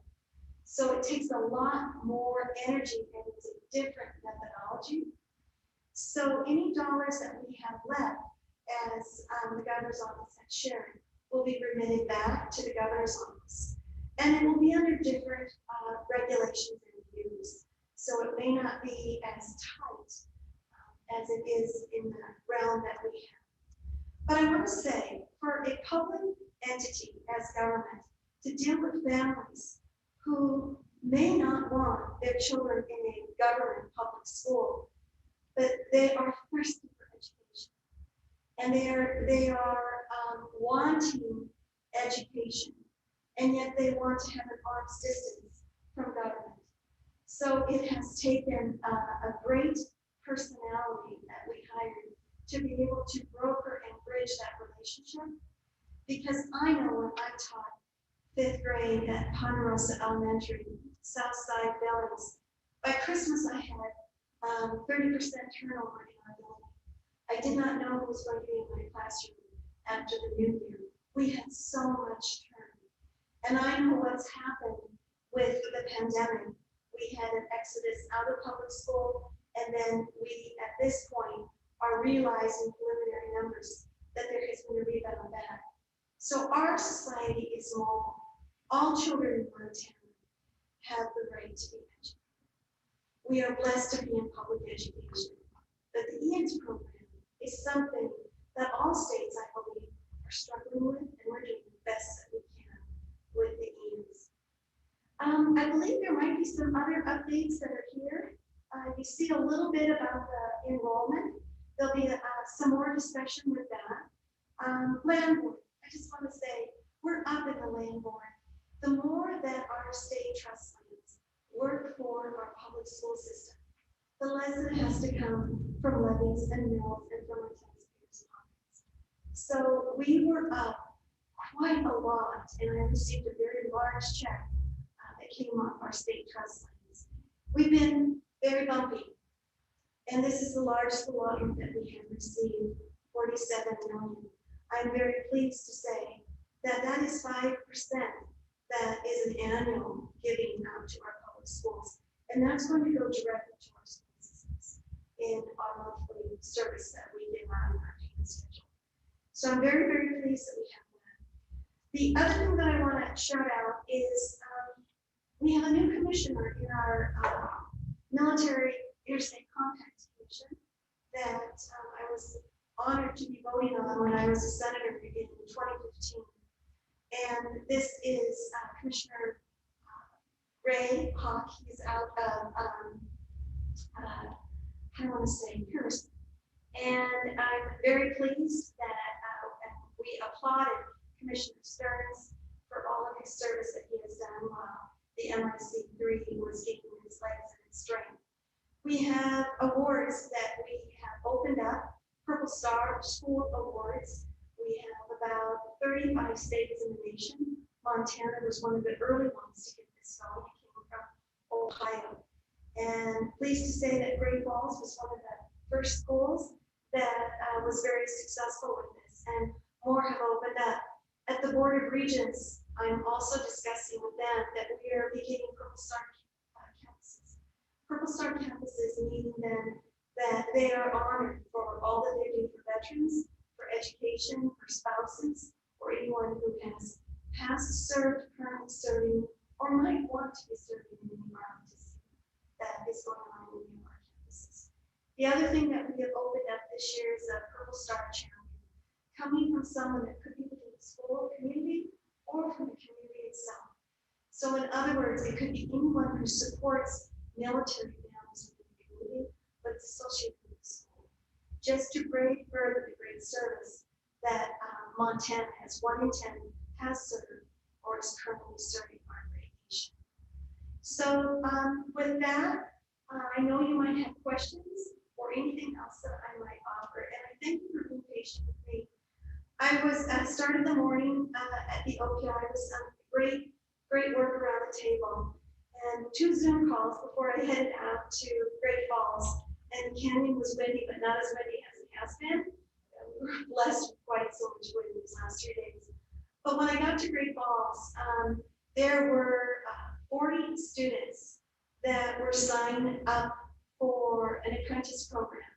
And I want to say thank you. I know under your leadership, this program started, and it's the most that they've ever had. Superintendent Moore was not able to be present at today's signing of all of these students. But what more important was there were contractors that wanted to hire these young entities, these young individuals. Just as you were saying, what happened with 2 individuals, 2 young Native students in Billings. And we're going to grow this program even more. And that awareness that we can put private sector partners with our public sector school leaders for the focus of students moving forward as we build our great state, rebuild our roads with all of these dollars that are going to be coming in, and making sure that our students can build their communities, build their families, and be so proud of who they are. So I enjoyed my pathway on 200, and looking forward to this weekend as a Go Montana. My education comes from MSU, so I'm a cat, but my business degree comes from the University of Montana. So I'm a 50-yard line girl, but I firmly believe that partnership on the football field and what we're going to be seeing this weekend, if you are available, is really going to show great strength for our state. For whoever wins, it's a win for Montana. Thank you. Thank you, Superintendent. Any comments or questions from board members during the superintendent's report? Yeah, Member Hedlund. Thank you. Superintendent Arson, I just want to say that we enjoyed connecting with your staff on the military family liaison program, and I'm excited to be a new member in that realm, and I think it's really important for our school. I know we have quite a few families locally that are to deploy, and so we're happy to have someone that's going to be supporting those families. I know that that's a big part of your work as well. I'm chair in Great Falls, so we're excited to have that and have those specific liaisons and the contacts listed on our website for foster care and homeless and English language learners and other students, that to make sure that we're providing that support and taking those barriers away. So we're glad to be doing that and have had an experience with staff on that. Thank you. Thank you very much. And if I could also, and I know I've given this to you, and thank you, Chris.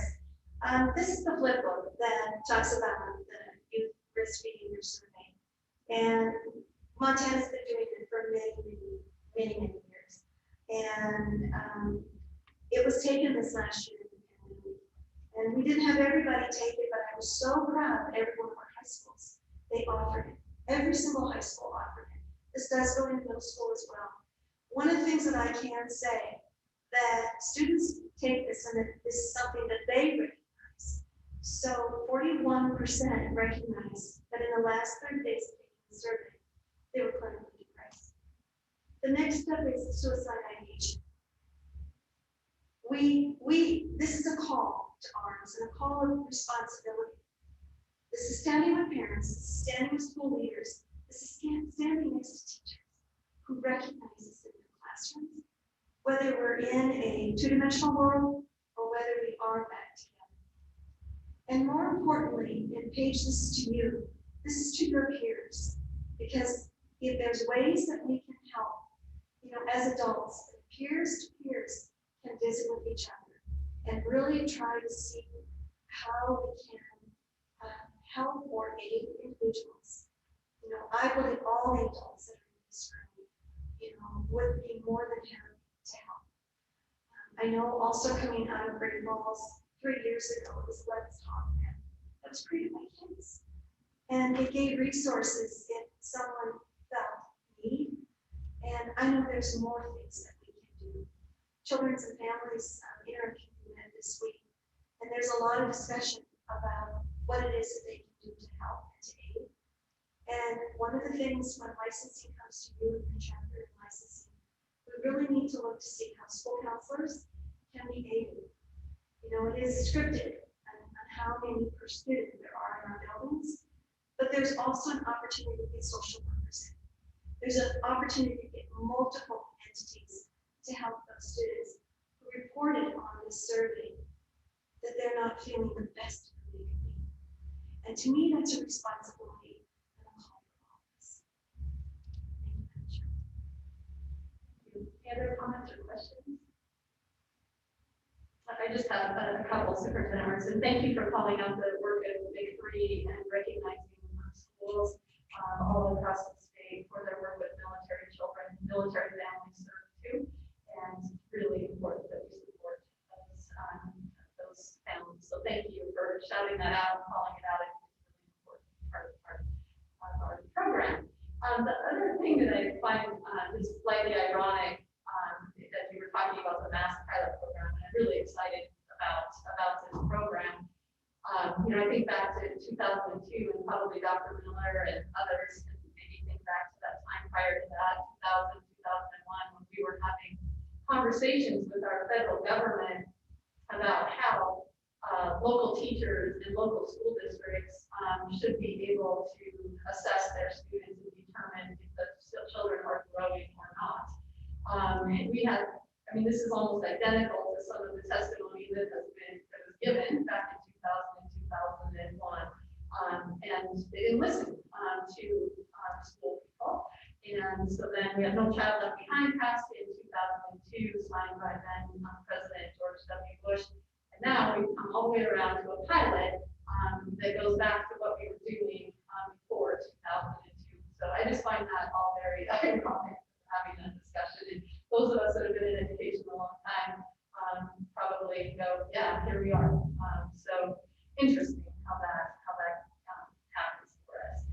So thank you for bringing that forward, and I look forward to seeing where that goes. Thank you. All right, our last report, and then we are going to take a break, is with Paige Lepard. Paige, we haven't actually seen you in person for a while, so it is so good to have you here. It is good to be here. Yeah, and also from Great Falls and from Missoula High School. So Paige, share with us what's happening in your world. So something that I think is not the most exciting is that we have an upcoming ACT test on December 11th. But it is necessary, but not the way most of our students would like to spend their Saturdays. And we had like the first round of college applications that were turned in on November 1st, and all the people that I talked to were busy, our scholarships turned in by then. So I think there was a good amount of kids that are done with, or not scholarships, either applications turned in by then. So I think that's a big stressor to take off of us. And we also have the first round of the Great Falls Schools Foundation scholarships that were due on the 15th, so on Monday, and I think we also have a large turnout of kids that turned those in. We also have the TVs at the district office building that are representing the Native American tribes in Montana. So we have 8 of them up on the hill, and we have lights in them, and they're light up at night, and it's so cool to drive by and see them. So that's just something really cool. I don't know what other districts are doing, but how the Great Falls Public School District is doing that for Native American Heritage Month. At Great Falls High currently, they're performing the Spoon River Anthology with their drama department, and in mid-November, CMR will do the play Nunsticks, which is a comedy. So I'm pretty excited to go to both of those. If you're in Great Falls, the students have worked really hard on them, and I think they're going to be very good. Going over to sports, of course, we celebrate the CMR volleyball team winning their first state championship in 21 years. And they kept up a 3-year streak of placing third, second, and first. That's also pretty cool. They also had a perfect season of 31 wins and 0 losses. That is just incredible. Winter sports are going to start on November 29th, and then we have preseason in full swing. I just kind of wanted to mention something cool that I used to do. I was at state volleyball this last weekend. So if you know how it's set up, you have the middle courts. There's 2 of them, and you face like the other crowd. So CMR had our little student section, and then we were looking across and we saw a hunting project. And I don't know if anyone from CMR knew how to do each other, but we started doing cheers with them, like we got spirit and shouting back, and then they were still playing when we had won our game on Friday. So we ran over to their student section and started cheering with them. And then on Saturday, when we were in our 5th set in the championship game, and they had just won their 13th championship in a row, they ran over into our student section and were cheering. So that was just super cool that these 2 schools, different classes, kids don't even know each other, they're supporting each other, just because beside each other across the gym. With student government, we had the Mass State Conference that was supposed to be held in Glendive, but it was canceled. I think just the uncertainty of how many kids would come and the effort that it takes to plan that conference. So we're hopefully rescheduling that for the spring. And we're also in the process of starting the search for a new student representative. And we have a lot of interest from kids at CMR. So hopefully we get another wrestler in the chair. And more exciting stuff. We have Virtual Science Drum on the 4th of December. So that's coming up pretty soon. And then CMR is planning our prom, that would be March 19th. And just to kind of show you guys how exciting students are to be back in school and to be able to be doing things, I'm just going to list some of the dances that we have planned at CMR this year because it is quite the list. So we had 2 wrestler rallies that were done by the HOSA Health Occupation Students of America Club. And those are just held in our auxiliary gym after the football games. So you can just go to the football game, come back in your casual clothes, and just party. The first one, we had a really great turnout. The second one, also great. We lost the game. So I think that had to do with the students and the football players not wanting to come dance. Then we also had a Masquerade Ball on the 30th of October, and that was held by the regulars, so our dance team. That was a ton of fun. We also have more in January. That's done by the junior class. The Sweetheart Dance, which is going to be done by the cheerleaders in February, and then prom, which will be done by the senior class. We're also planning our Winter Spirit Week, and so we kind of were looking and we're like, dang, we have 2 Olympics in 1 year. So we're going to try to celebrate that by having like an Olympic week, and then having like not kind of assembly, but just more of an Olympic competition between the classes. So we'll have like representatives from each class, just playing fun little games, just kind of keep students invested before we go off to that winter break. And then the last thing I have to talk about today is a little collaboration between Great Falls High and CMR. So one of the students at Great Falls High, it's one of my closest friends' little sister. She was just diagnosed with aplastic anemia this last year. And so in August, we had a little fundraiser for aplastic anemia awareness, and then all the money raised went to scholarships that could go to students who need to help pay their athletic fees. Because if you know Emma, she's very go-getter and she really loves sports. She's a soccer player and a swimmer. And so we wanted to do something that would kind of help other athletes have a chance to be able to play sports. And so we were talking to Great Falls High School representatives about what we could do to kind of honor Emma and raise awareness about aplastic anemia and a bone marrow donor. And so we're going to have an Emma Strong themed basketball game across town.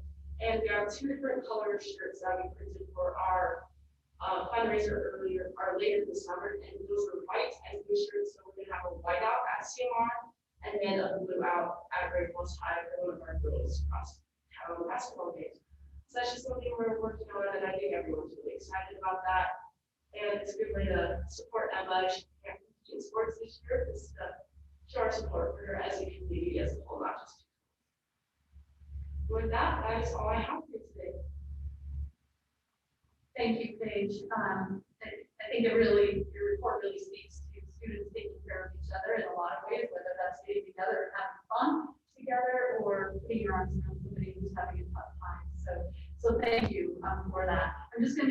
instruction to report there are 12 TVs up at the district office building for the 12 tribes of Montana.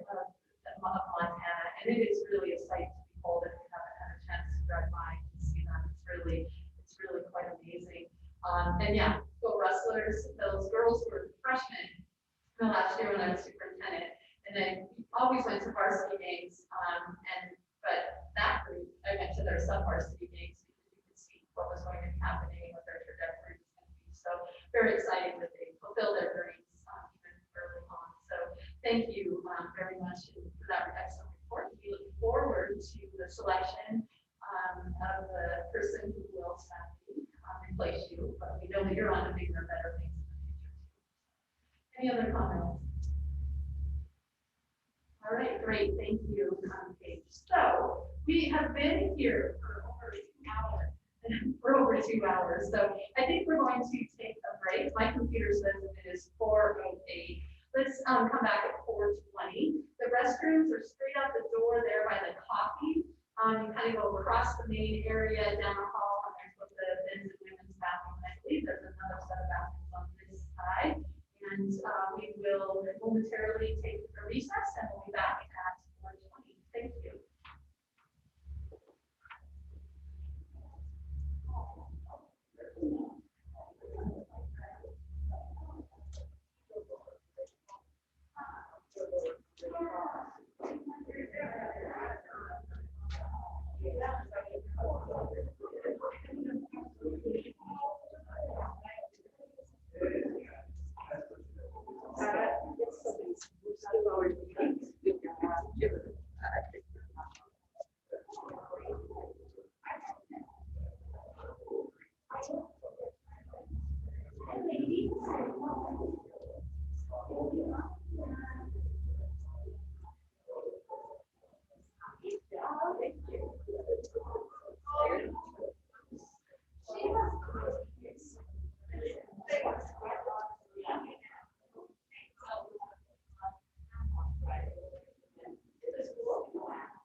Oh, look at you. Where'd you get it? Oh, well, there you go.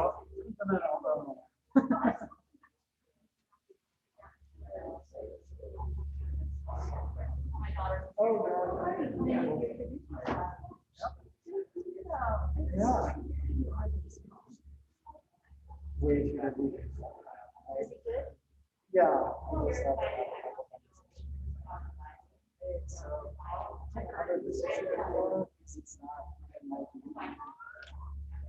No, it's covered.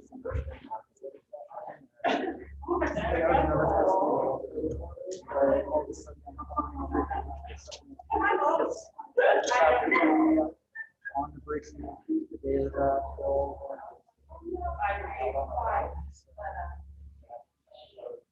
So we're fucking shut.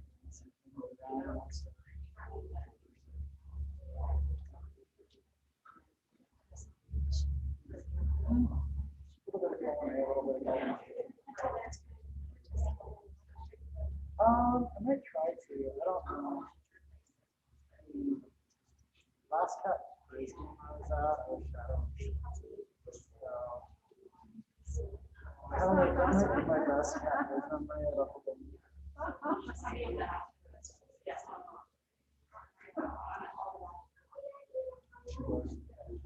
Well, I mean, it's probably just, my mom was a cat and she was a grizz, my dad's a grizz, I'm a grizz. So, like, the family's really friends. But I also just. Gotcha.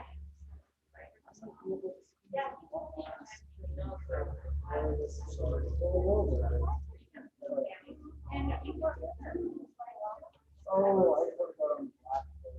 I really have the time. We've got a family place. That's gonna grow up. Just right along the T-town. Or confluence. Yeah. It is, and I agree about that.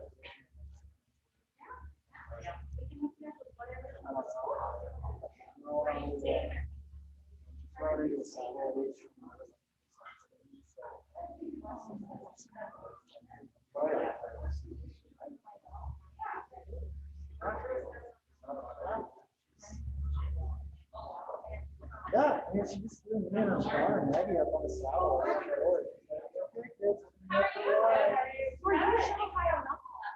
No, I grew up in Bozeman.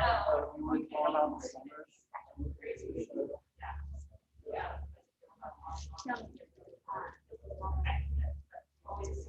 I have not seen a single house, although I hear that we're starting to make our way west of town. We're 25 miles west of town. Honestly, I don't know if they like that. We did have we did have a there about a month ago, and my dad called me.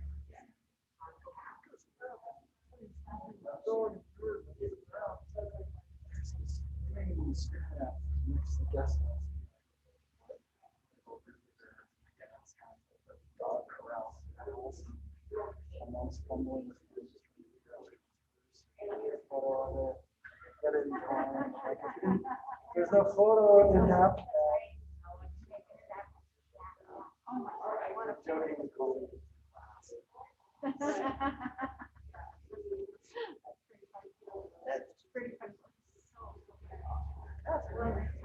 Sorry that we haven't had a chance to catch up. A few times I've been over it. Board meeting, like internal stuff, lights rally.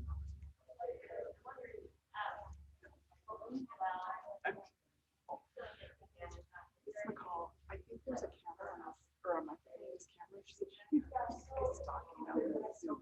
So just a FYI. I have the recording stops. She said it was happening. She could just hear it. She recognized her voice.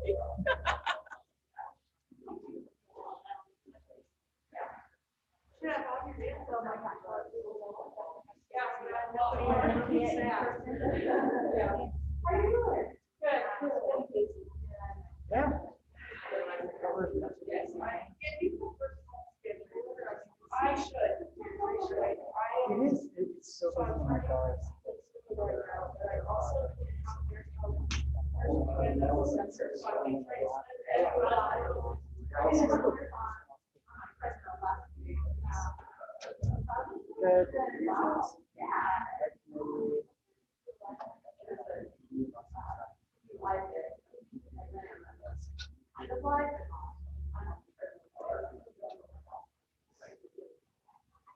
Get these cute shoes. I know.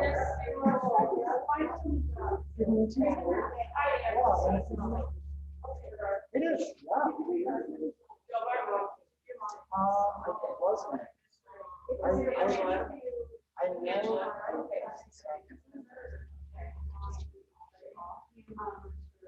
I used to live top of it.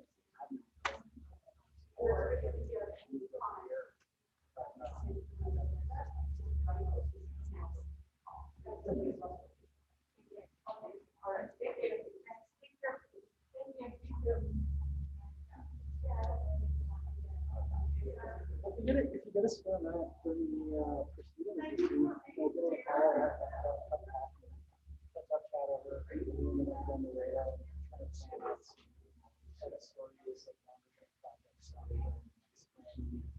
So there's 3 programs we're launching. Excellent.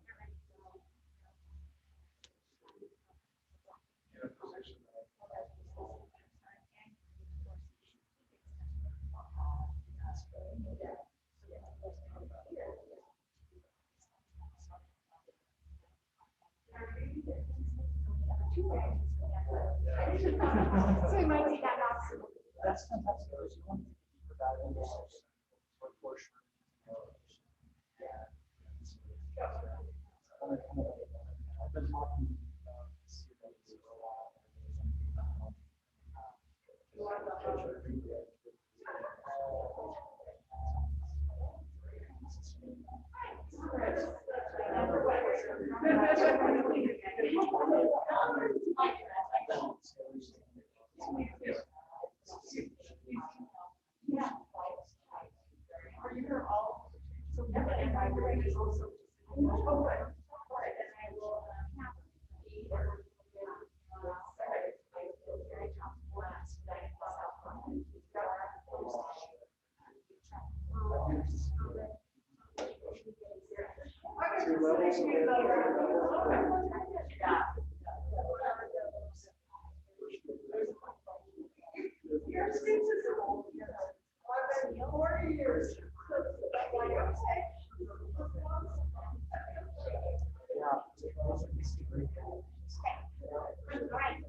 All right, if we can begin to reconvene so we can continue on with our agenda. We still have 3 items left today to accomplish.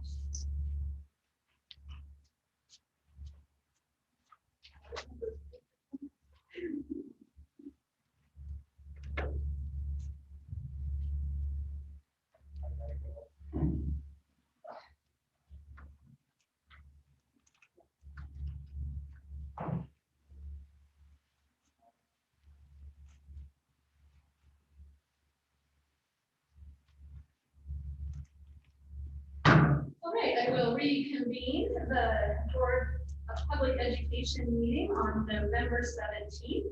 We began today at 2 p.m. and we were at the Missoula County Public School Administration Building in their lovely boardroom. Thanks to Missoula County Public School again for hosting us. I understand that it is hard for people to hear when we are masked, and so I believe we have special permission to, when we are speaking, to take our masks off, and hopefully that will help with the being able to hear us. So we will do that, and if board members are speaking, they may remove your mask at that point in time. So we are on item 7. We've finished a bunch of reports, and but we'll continue on with a few more reports. And I will now turn it over to board member Susie Hedlund, who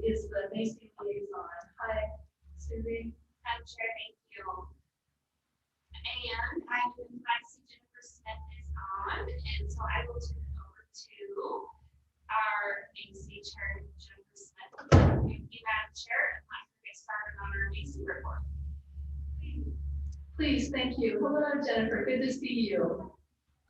Bonjour, Anin. Indigenica, Jennifer. Hello, I'm Jennifer Smith. I am the chair of Macy. For my day job, I work for Billings Public Schools. I'm the executive director of Indian education, as well as the EL and ML multilingual students programming and our SOS signs of suicide prevention programming as well. And I'm just super excited to be able to see you guys today, visit with you a little bit. We, at our last Macy meeting, which was just last week, we've split our Macy meetings actually into monthly. 1 month is informational and 1 month is presentations. And last month we had some fabulous presentations. So I just wanted to give you a little bit of a recap. We don't have any action items this month. Just wanting to give you a little heads up on some of the things that we heard. I'm going to jump back. I know Commissioner McLean gave some great information, and I'm probably going to repeat a little bit of what she said, but I'm so darn excited about it. I think it's worth repeating. We don't always get a lot of great news when it comes to Indian achievement, despite all of our great efforts. And to hear some of the things that she had to say, I think they definitely bear repeating. She mentioned that there's an 8% increase in American Indian student enrollment across the Montana University system. Huge, that's fantastic, which means now our Native students are making up 6% of the overall university student population, which is an increase. She mentioned the Apply Montana application. On that application, the students check a demographics box regarding their race. And 14.3% of the applications this fall were from our Native students, which is pretty exciting. Retention is up, which in my mind is absolutely as important as our students applying, because we do have a large number of Native students that apply either to the 2 or 4 year colleges in the Montana University system, but they struggle. They just struggle to get through that first year, to come back for the second, third, and complete. So to hear that retention is up, 7.9% retention increase is very exciting. Which brings me back to, she mentioned the opening of American Indian Hall at Montana State University, Bozeman. I want to point out that I spent 3 summers in Bozeman as part of the iLead program about 15 years ago. And that was a program designed to bring Native Montana educators together in order to get them administrative certifications, with the idea being that Native educators should be in administrative positions in Native communities. And our cohort was probably 40 some people from across the state. We even had folks, teachers from South Dakota. And because of that programming by Dr. Joanne Erickson and Dr. Bill Ruff, I think were the ones who originally started that program. We do now have Native administrators across all of our reservations here in Montana, but even in non-reservation areas, in our urban areas as well, in administrative positions, thanks to that programming. And what I'm getting back to is, while we were there, we were in some dorms that were, well, they weren't the poshest of accommodations, but we were just so happy to be a part of that program.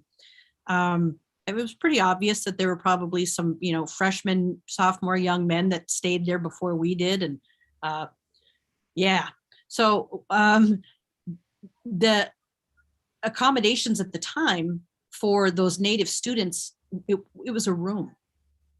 That was kind of the American Indian room where the Native students would gather.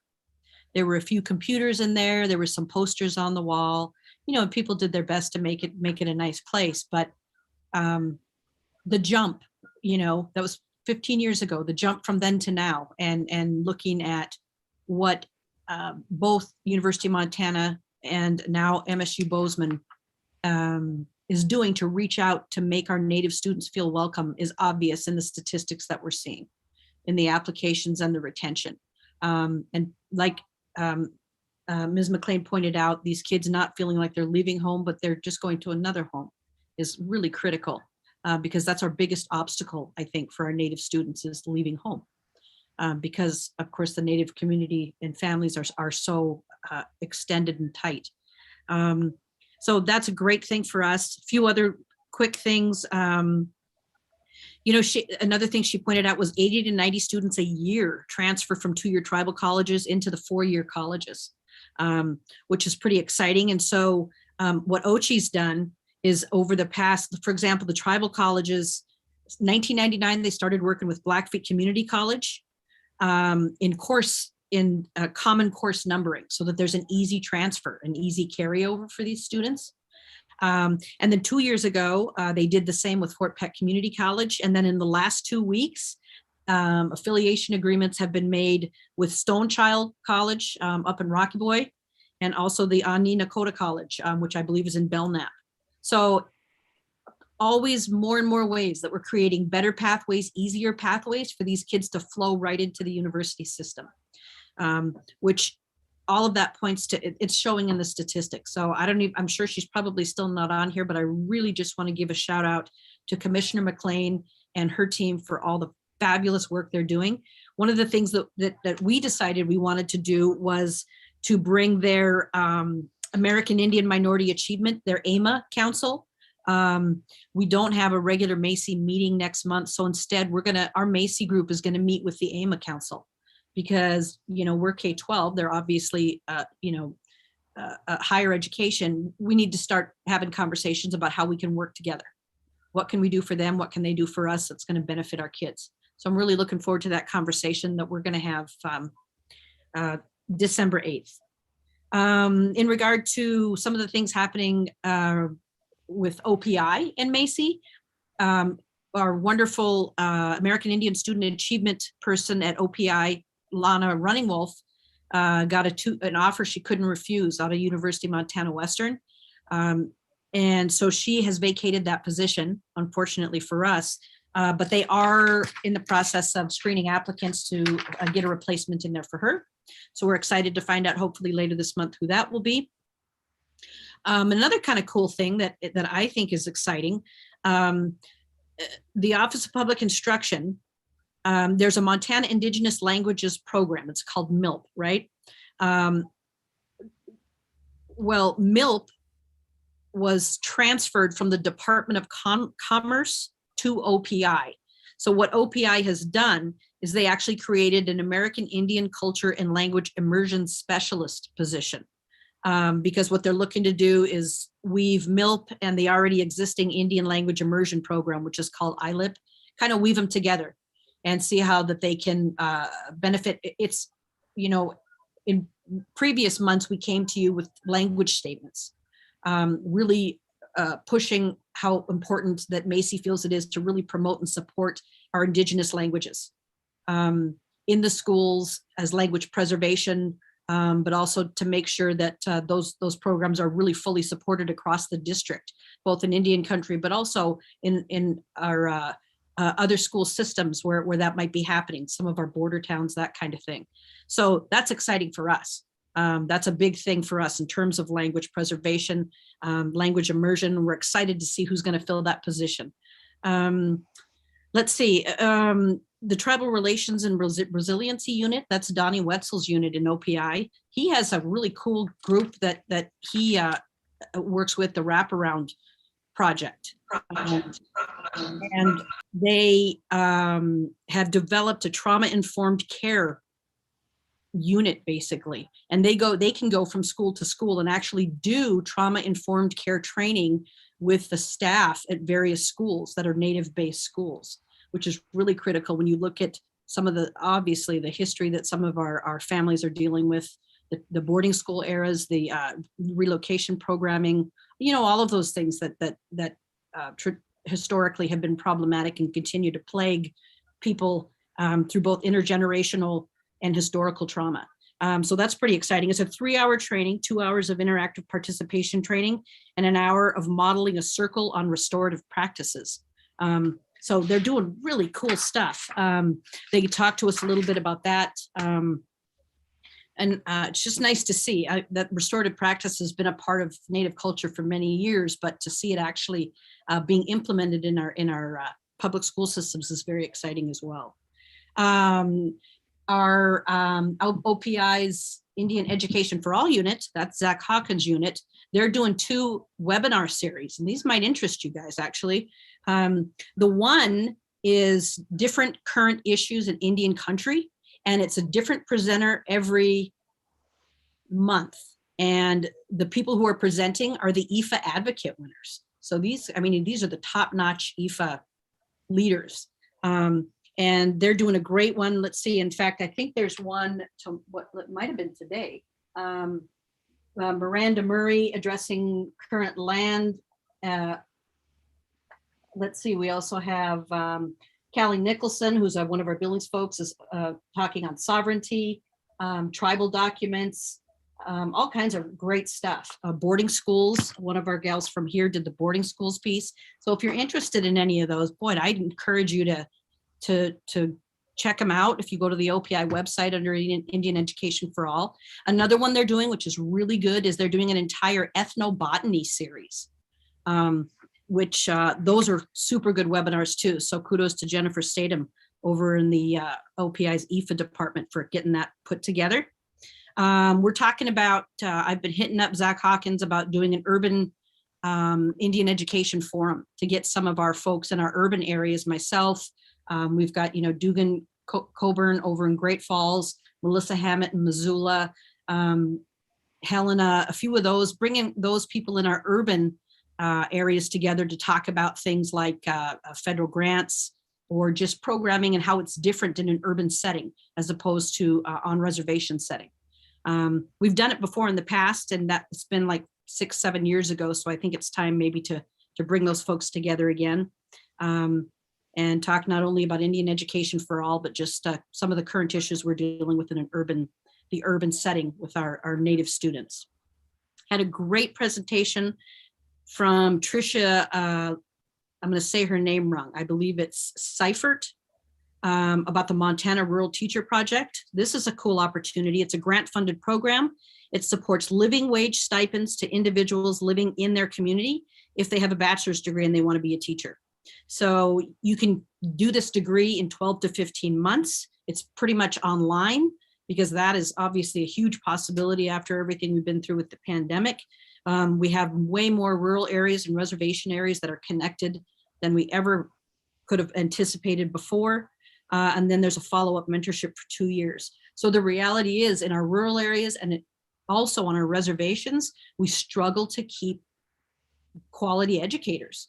I went through this when I was a superintendent principal in Ashland, Montana. I often knew that I would get folks that would come in, they'd come to Ashland and they'd teach for a year, maybe 2, to get a couple of years experience under their belt, but then they'd go home. Which we loved having them, but it was sad because then the kids lost the teacher. We lost that, that quality, new, fresh ideas, newly trained. So the reality is you got to grow your own in those areas. And this is a perfect opportunity to do that. So exciting programming. And I think that really is honestly the answer for a lot of our reservations that are struggling with keeping solid quality people that you start at home. Go with your good folks at home. Then finally, we also had a great presentation from Evelyn Paz. She coordinates OPI's multi-language English language learner programming. You might find this surprising, but there's misinformation that people assume English language learners means immigrants or children from foreign countries. It does. However, it also includes any child who's struggling really with the academic language piece. So surprisingly, 55% of there's 3,605 EL kids or multi-language learners in Montana, and over half of those kids are Native. And what that means, and people say, well, it must be because the family speaks their Indigenous language. Yes and no. In most cases, that's not actually the case. That's not the primary language in the home. But what we do see is a lot of our Indigenous students coming in and they're struggling with academic English language, the test type language, the language you're hearing in the classroom. So a lot of these kids do qualify for the EL services, the EL programming. She did a super nice job of talking about what can be done to help any of these students. But in our particular situation, our Native students, the goal is to elevate the register of speaking speaking English. And because the English in their communities is a different dialect in many cases. In a reservation communities and in Indian country, it's a different dialect. So making sure that these kids can not only maintain their own languages, but also successfully be able to transition into academic English language. Because one of the things she pointed out, which is truth, is academic English is the language of power in our country.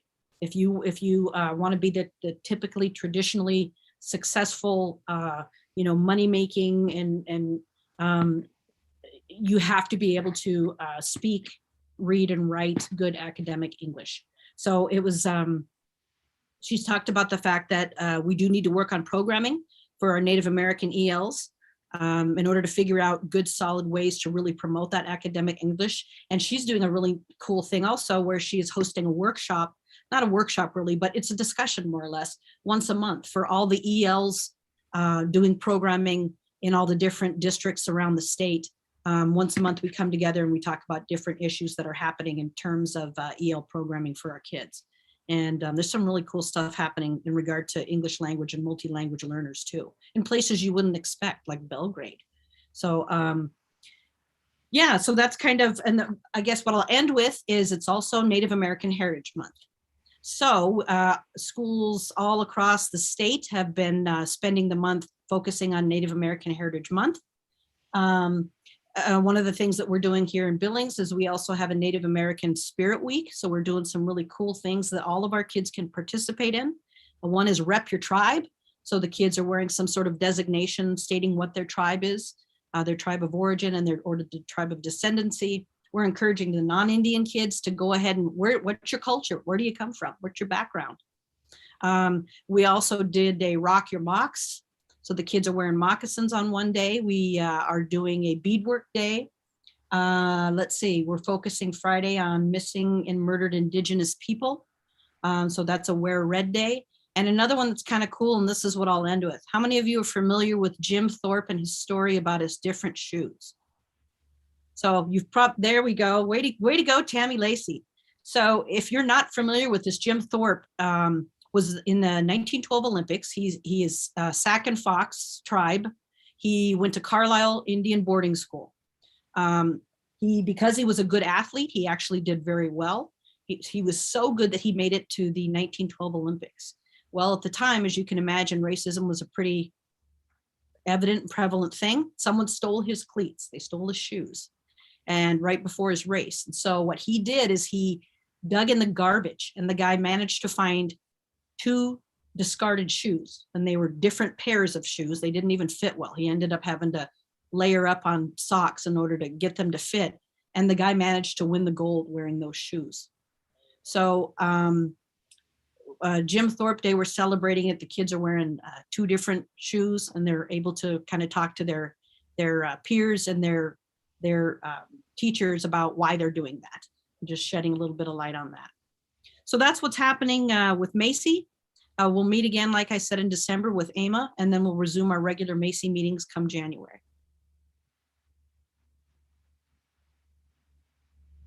Thank you, Jennifer. Thank you, Jennifer. That was a great recollection of our meeting on November 10th, and I appreciate you sharing all of that information. I have just a couple of sad moments here. You covered a lot, but we had a really great meeting. So I have just a couple of things I wanted to add. Jordan Foster did some great work out of our regalia committee and has a draft proposal that's been created for the support of regalia use, which seems to come up every spring, unfortunately, even though there's been a lot of information to share and even legislation on that. So we have a draft proposal on the support of regalia use that hopefully will be referenced in the future and be helpful. So just wanted to thank her for all the work that went into that and the committee that worked on that. As Chair Smith discussed, we are happy to continue the discussion because it's very important to identify our English learners and make sure that everyone understands that that includes students that have a language of impact. So they might speak English at school, but they might have a language of impact in the home that was challenging, like Chair Smith said. And so I just always want to make sure that our colleagues, my colleagues, and those in the field are getting that language survey out every fall and making sure that we're finding out and trying to identify those families so we can provide these supports and take away any barriers for those families. And then if they do need else support, get those students back. And I just was very impressed to hear Donnie Wetzel share information about this Cultural Wisdom Council, which works to build relationships with tribes through elders and their great knowledge. So that was really exciting to hear about. And then also how he's working to recruit students to rise. As we all know, Donnie is an advocate for youth voice and really hopes that through this work, youth voice will lead to action and American Indian achievement. So those were just a few pieces I wanted to add to your great summary. Thank you, Chair Smith, and thank you, Madam Chair. Thanks, Susie. Thank you. Are there any board member questions or comments for either Chair Hedlund or for Ms. Smith? Seeing none, thank you, Jennifer. It's always good to hear you. Your enthusiasm, it just shines through even the camera. We can hear how excited you are about your work. We really appreciate that. Thank you. I appreciate all of you. Thank you. Have a safe holiday. All right, on to item number 8, which is under our assessment committee, and I'll turn that over to Chair Keith. Thank you. I think Ashley is with us. So Ashley, thank you for hanging in with us. We always seem to have you pushed to the end and you're always willing to do that. Board members, her report starts on page 120 of our packet. And I will turn it over to Ashley. Thanks, Ashley. Thank you, Assessment Chair Keith and members of the board. I'll try and share my screen here if that's possible. Looks like I need to have permissions. I'm not sure who to request that from. We're working on it, Ashley. Okay, sorry. New technology all around. I wasn't even sure what live streaming was.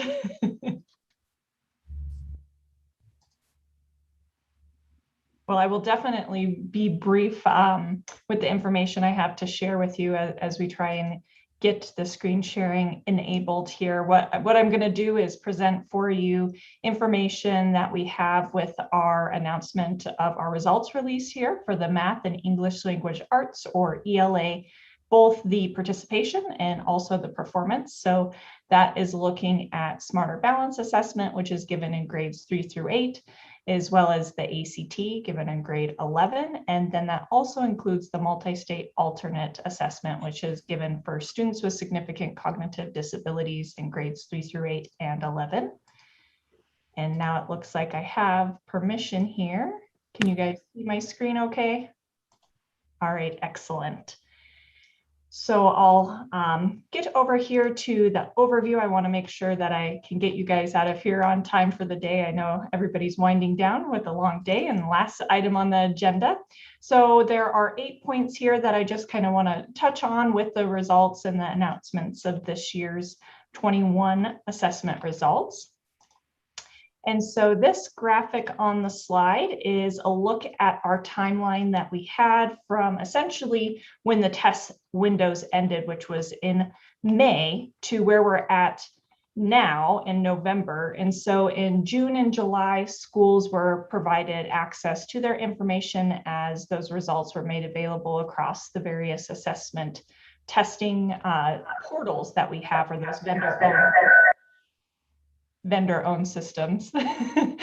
And really, I think it's important to kind of preface this with the purpose of statewide assessment, which are broken into those kind of various uses that we have. So when we talk about statewide assessments, that's the proficiency on content standards. They are also used for accountability to ensure all students receive high quality education. As Superintendent Arnson shared earlier in today's update, that accountability component was waived this year.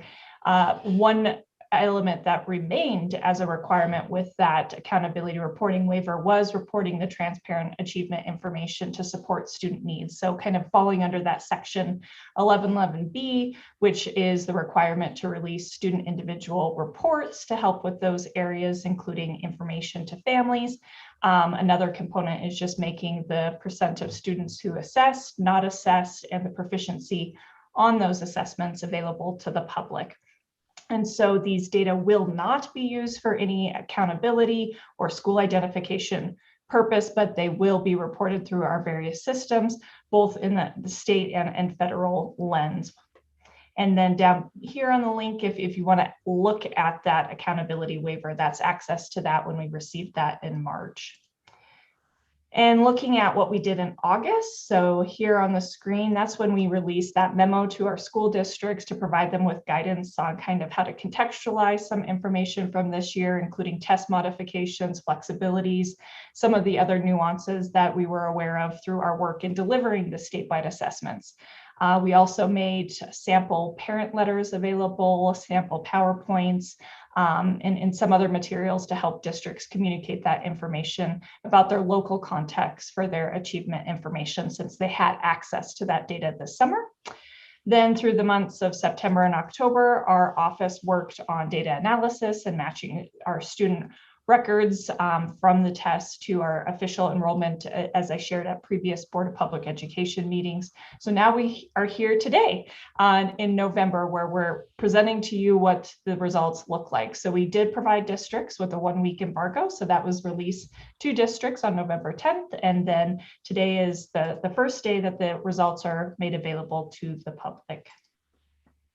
So just to kind of recap for everybody, or if this is new information for anybody listening in, here are some of the OPI's flexibilities that were made available to school districts this year. So that included extending test windows where it was practicable. And so, for instance, our Smarter Balance assessment used to be an 8-week test window, and it was extended 1 month to a 12-week. We also, under the U.S. Department of Education's kind of approval with that waiver and those actions, we're able to implement a shortened Smarter Balance blueprint. And so that reduced the testing time from what was on average 5 to 6 hours to on average 3 to 4 hours. And that essentially removed that ELA performance task from what the normal assessment was. We also released medical exemptions for COVID reasons. So if a student was in a remote only situation and they were unable to come to campus to take assessments within a safe model, for instance, then that would be an allowable reason that medical exemption could apply due to the health, safety, and well-being of both school staff and students.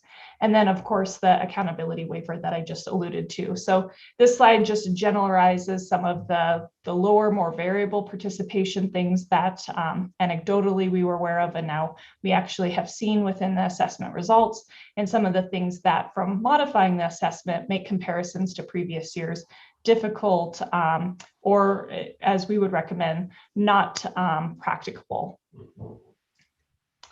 So looking at the interface for the longitudinal data warehouse that the OPI has, this is the GEM system. What I'll do at the end is kind of just do a live demonstration so I can show you a quick little disaggregation features there to access this data at a later point. But new within the system this year to kind of help contextualize this information and provide clear language to the public about the differences this year, we added what's called a COVID disclaimer. And so it communicates about the flexibilities, the modification, and some of those nuances. We also maintained, looking at kind of that x-axis, if you will, the years over time, since it's a longitudinal data warehouse, we maintained that gap year. So in 2020, the U.S. Department of Education granted all states those testing, accountability, and reporting waivers. So there are no data from the 2020 year. So looking back in that 1-year gap, it's actually 2 years between data points when you're looking at the information. And the data that we have prepared to share with you today is a combined information. So by that, I mean in grades 3 through 8, it's Smarter Balance and the multi-state alternate assessment. That's similar to how we do federal reporting in things for accountability. So that's how it's been presented here, but it can be modified to each particular assessment as you choose. So with that, looking at the slide here, we have the math ELA grades 3 through 8, and this is looking at the participation. And so overall, what we see for the math test is that we had about 91% participation for both that Smarter Balance and the MSA.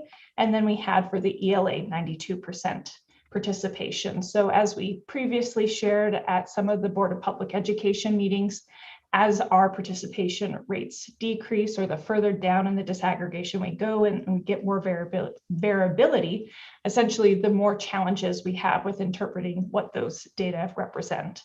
And so there was variability in learning situations, as we know last year, whether you were in person, whether you were remote, whether you were hybrid, all of these things, meaning varying access opportunities to also state assessments.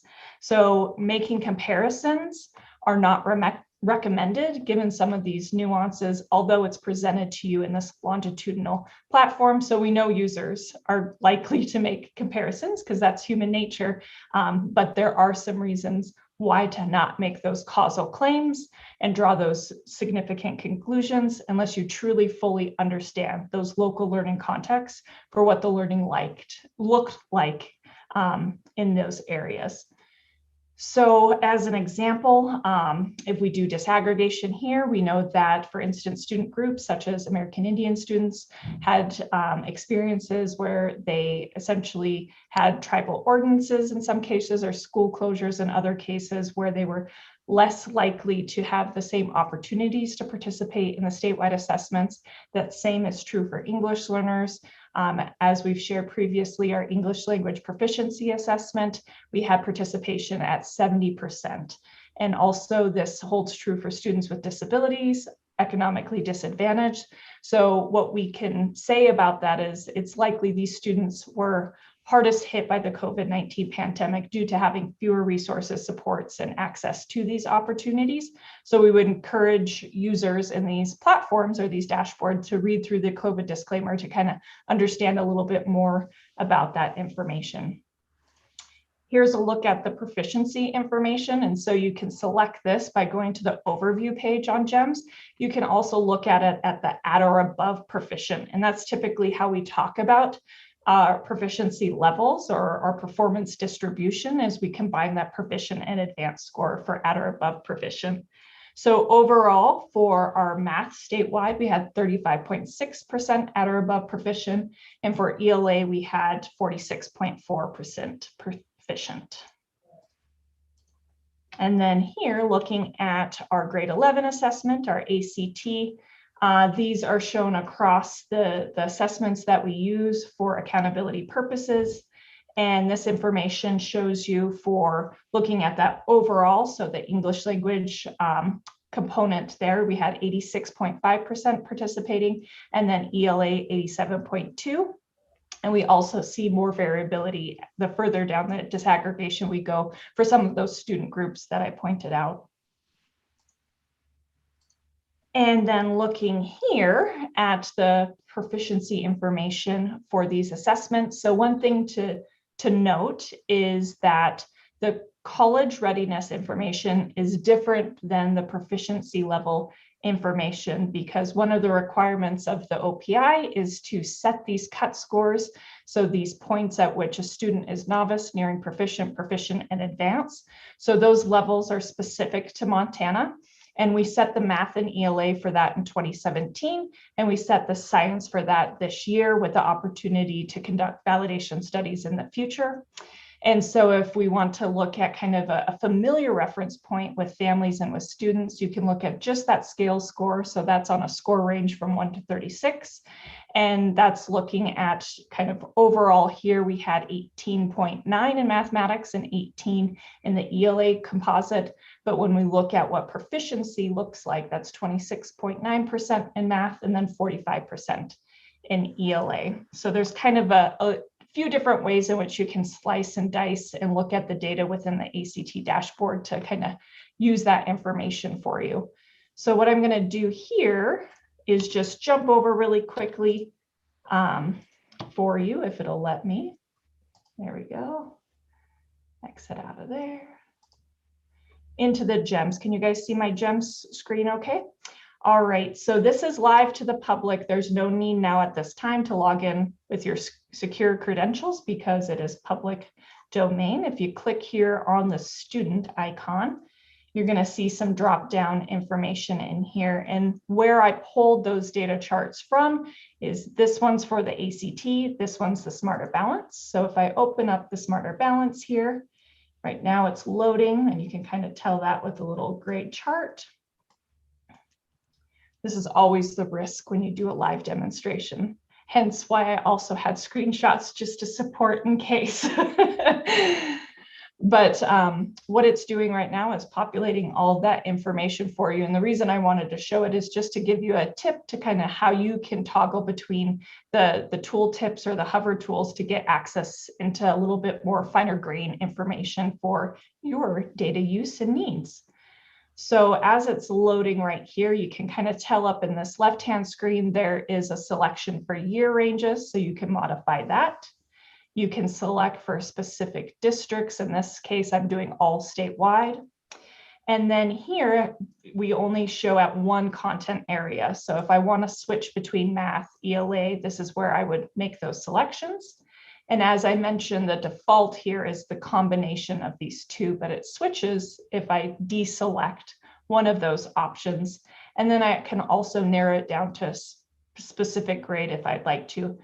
But if I click over here on participation, for instance, the information populates. And as I hover over these tool types, you're going to get more information into those, which is showing you right now the percent assessed, students tested, percent not assessed, and students not tested. So you can kind of get more details about that.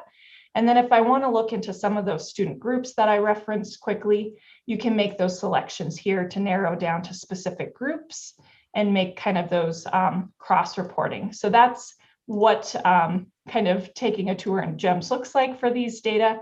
But just kind of summarize the information available there, because we could spend all day diving down deep into all this data, because again, over 70,000 students tested for Smarter Balance. There's a lot in there. But just kind of what are the requirements looking like for testing accountability and reporting this school year? Schools should plan on delivering the statewide assessments both this winter and spring. The requirements under section 1111B are in effect. Schools should maintain the safety, health, and well-being of all school staff and students so they can use that medical exemption for COVID reasons when appropriate this year. One thing we've identified is this year we've had many system test coordinator changes than we have had in previous years. So we will be releasing our system test coordinator workshop series through the Teacher Learning Hub later this in a month and a half, I believe it is, for those who were unable to participate October 5th through the 7th. So we, as far as what flexibilities we're going to maintain or offer this school year, we will maintain those broad test windows.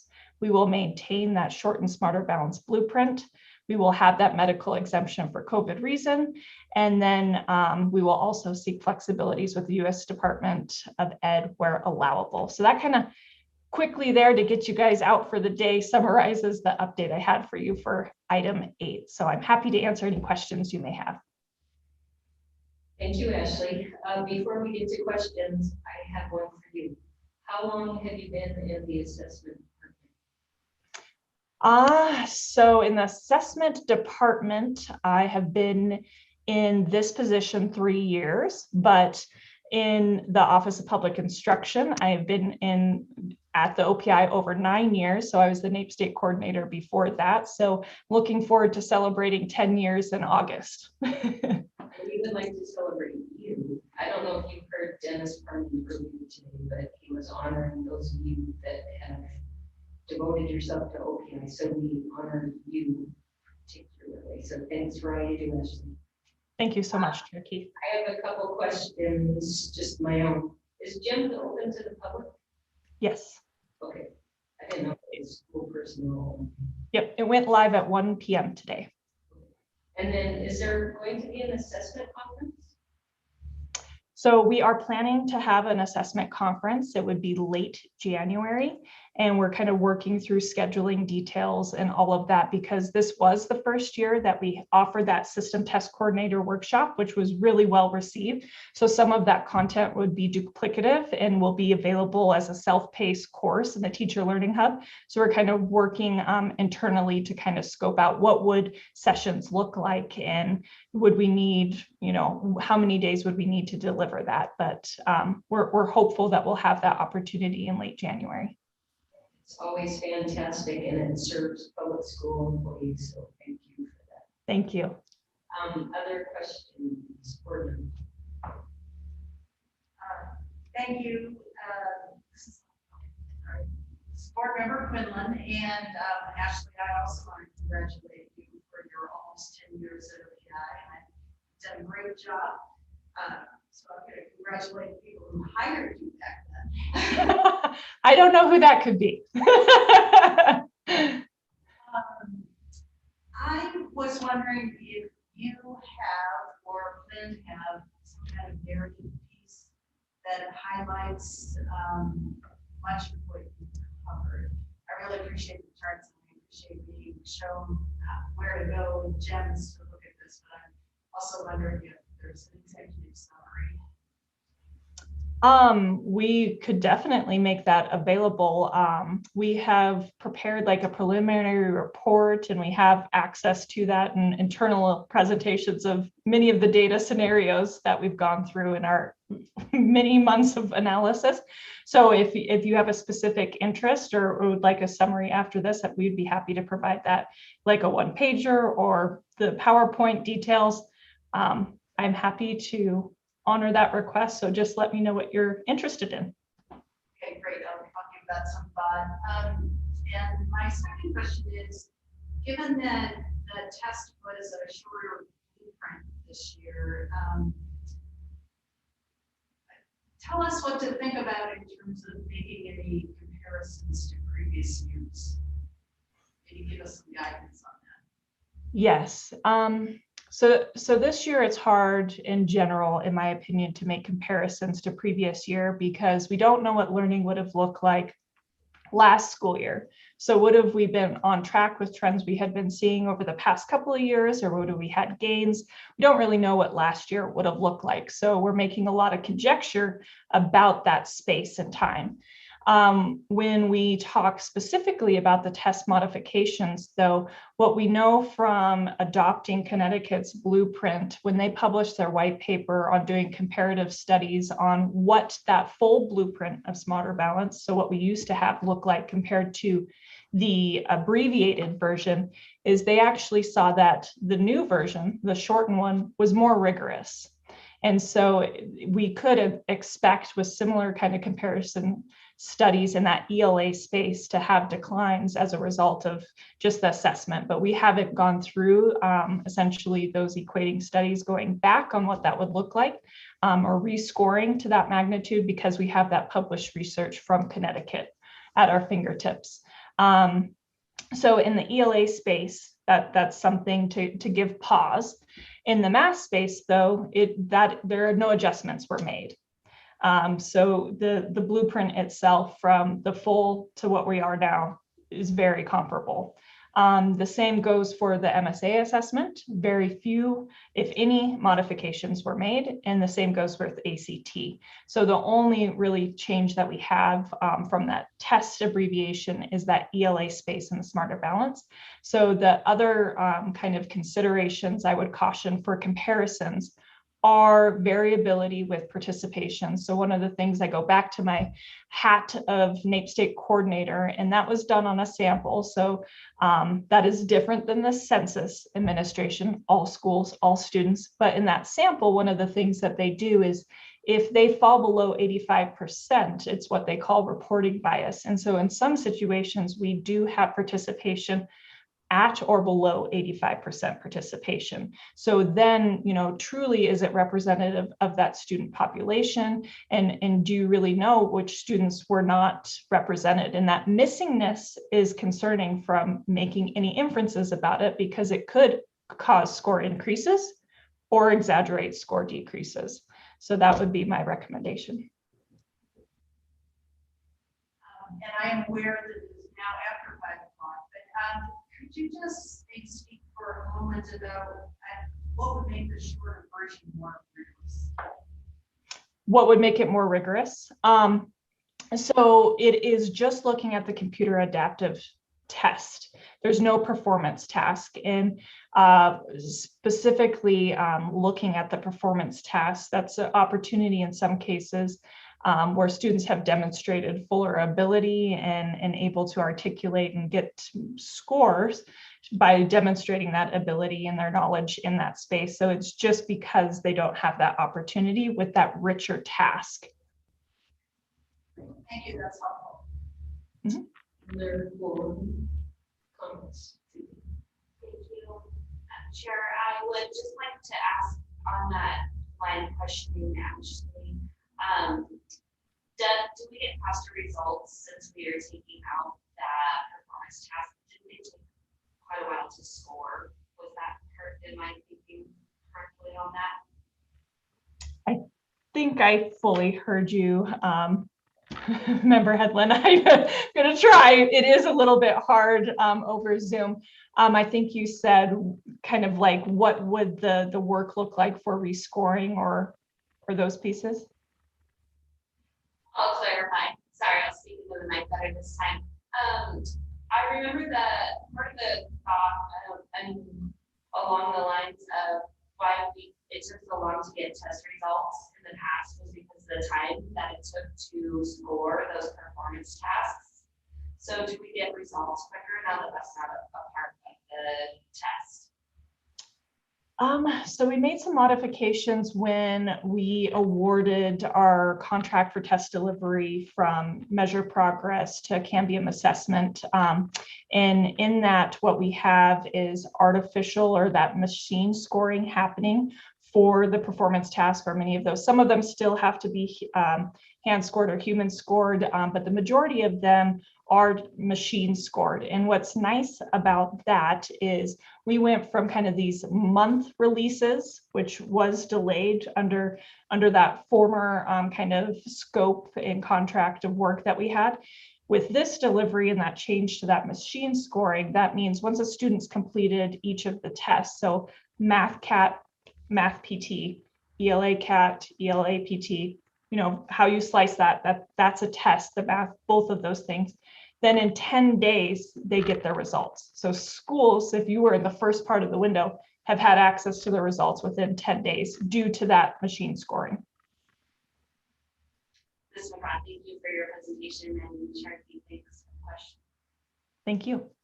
Any other board member comments? Mrs. McLean. Thank you. Doctor, sorry.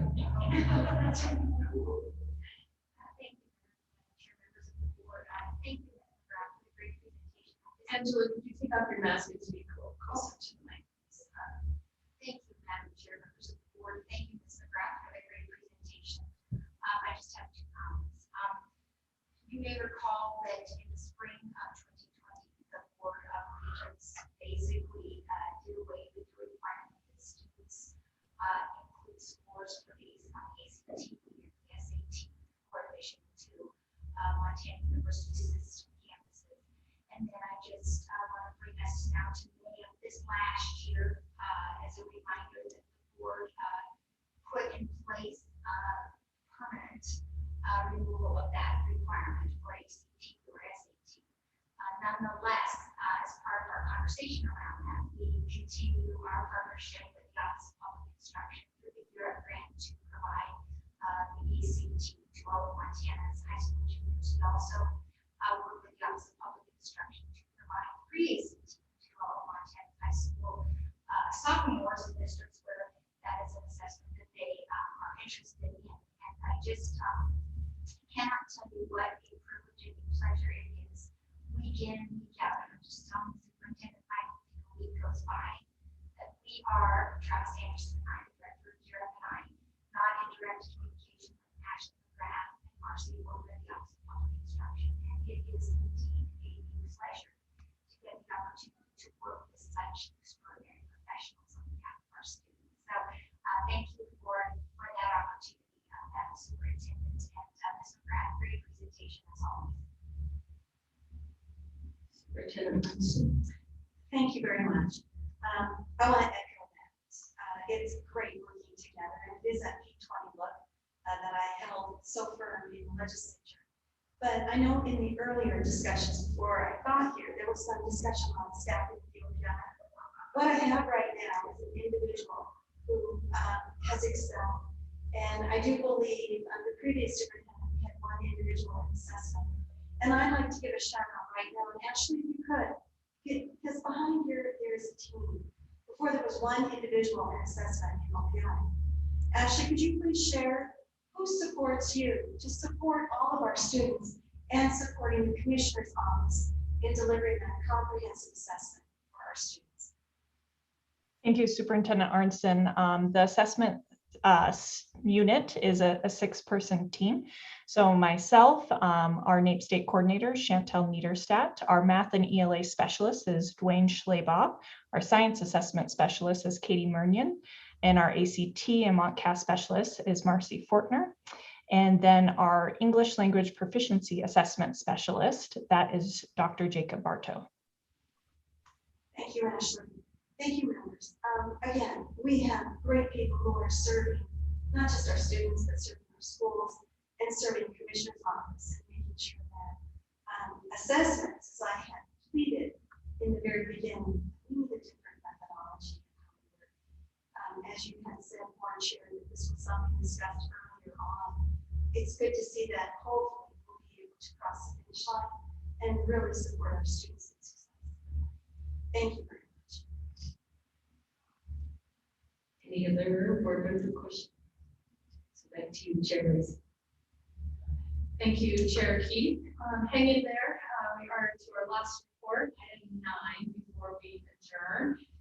And this is a presentation of the proposed timeline for revisions to the Untitled Chapter 55. Mary, I'll let you go ahead and take it from here, please, Board Member Bell. Thank you, Chair Lindsay. Is Cheryl on? Can you speak into your mic a little bit closer so we can see? It looks like she's coming. Then she'll be able to hear you. All right, so I will. Oh, there she is. Okay, I will turn it over to Cheryl Allen, OPI, to get this report for accreditation. It's on page 132 of your packet. Thank you, Ms. Allen. Thank you, Chair Heller, Chair Lacey. I would just share with you, as you've probably been hearing, as the questions and like are coming in on Zoom, they're somewhat garbled. And so if you can't hear me, just remind me to increase my old gym voice, and I will do my best to project on your behalf.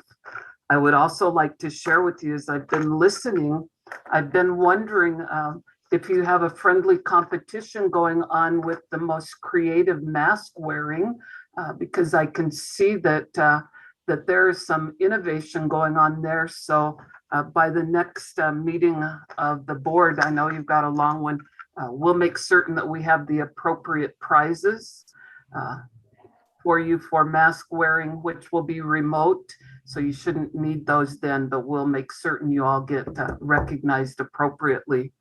You have in front of you the proposal on revision for Chapter 55. As you're aware, we're getting close to having a update for you in January on Chapter 57. That is getting close. You should see Chapter 58 in March, and we're on that timeline now for Chapter 55.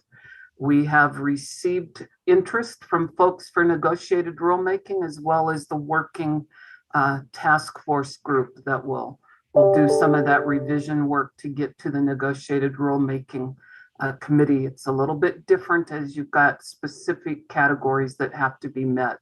So we're still recruiting a couple of those categories invitations for applications, but we believe we're going to be in pretty good shape to get to you at your July meeting the economic impact study, which you're required to get to the education interim committee. So you can see our timeline ties to that for traditionally their September board meeting. We don't know if that will be their last. We're anticipating probably, since they'll be coming into a legislative session there shortly after, and all the work that happens prior to that session with establishing subcommittees and chairs of committees and all of that work. So I will stop there and see what questions you might have. Are there any more questions? Madam Chair, I have a question. Hi, Cheryl. This is Tammy Lacey, board member Lacey. Can you hear me? Yes. Okay, I think it helps when we take our masks off and become less muffled. So just a couple of questions. So research will take place until April. So research has been completed.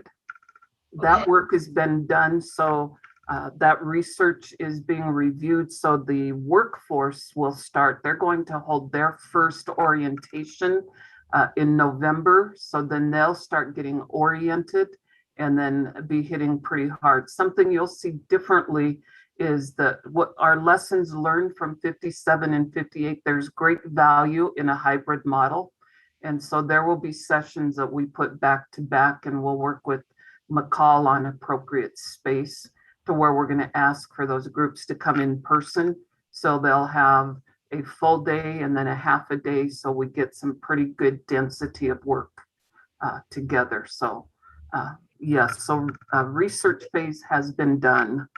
Okay, so that's what's happening now from November 2021 to Correct. 2022. So the OPI work is OPI and task force work. Is that correct? Okay. That's correct. And that's, thank you for, like you said, lessons learned. We all get better as we move along, and to really make sure that there's some good meeting time to get together. That's great. Yeah. All right, so then we will look for next summer, some proposed amendments and then economic impact. So that we'll be looking forward to that. Thank you. Yeah, and we will work a couple different strategies, lessons learned on how we ensure updates flow. So that you're kept in a continuous loop of updates on that work as well, instead of you're going to get a document of many, many pages here in the early January. So we want to ensure that we update to those elements as there will be some side by side with this as the workforce is finishing theirs. We're going to move those right over into the negotiated rulemaking committee, which becomes the recommending committee in this process. And so every time that happens, we're going to make certain that you have the ability to get an update. And also Chair Lacey, Chair Heller, Chair Lacey, as you're aware that we recognize that you have the ability and an opportunity, if you so choose, to appoint an ex officio member from the board, as which Chair Schottel has done in the past. So we will just leave that with you. If that's something you determine, McCall will be participating as a non-voting member as well. So she'll be a good liaison, but just want to make certain that that's fully transparent to folks, that we recognize that is absolutely your purview to choose to do that.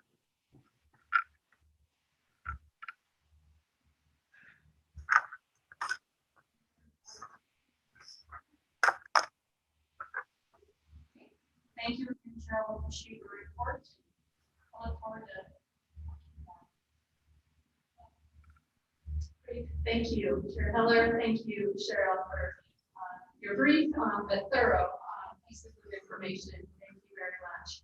Well, that concludes today's portion of our morning public ed meeting. We will adjourn until 1 o'clock p.m. tomorrow, and then it will be the board show as we work through a whole series of licensure items. I will remind you that we will come back here to this this room at 8:45 tomorrow morning, where we will meet with the Legislative Education Interim Committee. We'll have a little bit of time to network with those folks for coffee, treats, and then we will get on a bus. Then at 9:30, we will be touring Jefferson Early Learning Center. Excited to see that. As well as at 10:30, we'll go to the Willard Alternative Program. 11:30, we'll tour the Egg Center, the meat processing plant, and then we will come back here to this building, and then lunch will be provided here for board members, and then we will begin with our call back to order at time certain at 1 o'clock.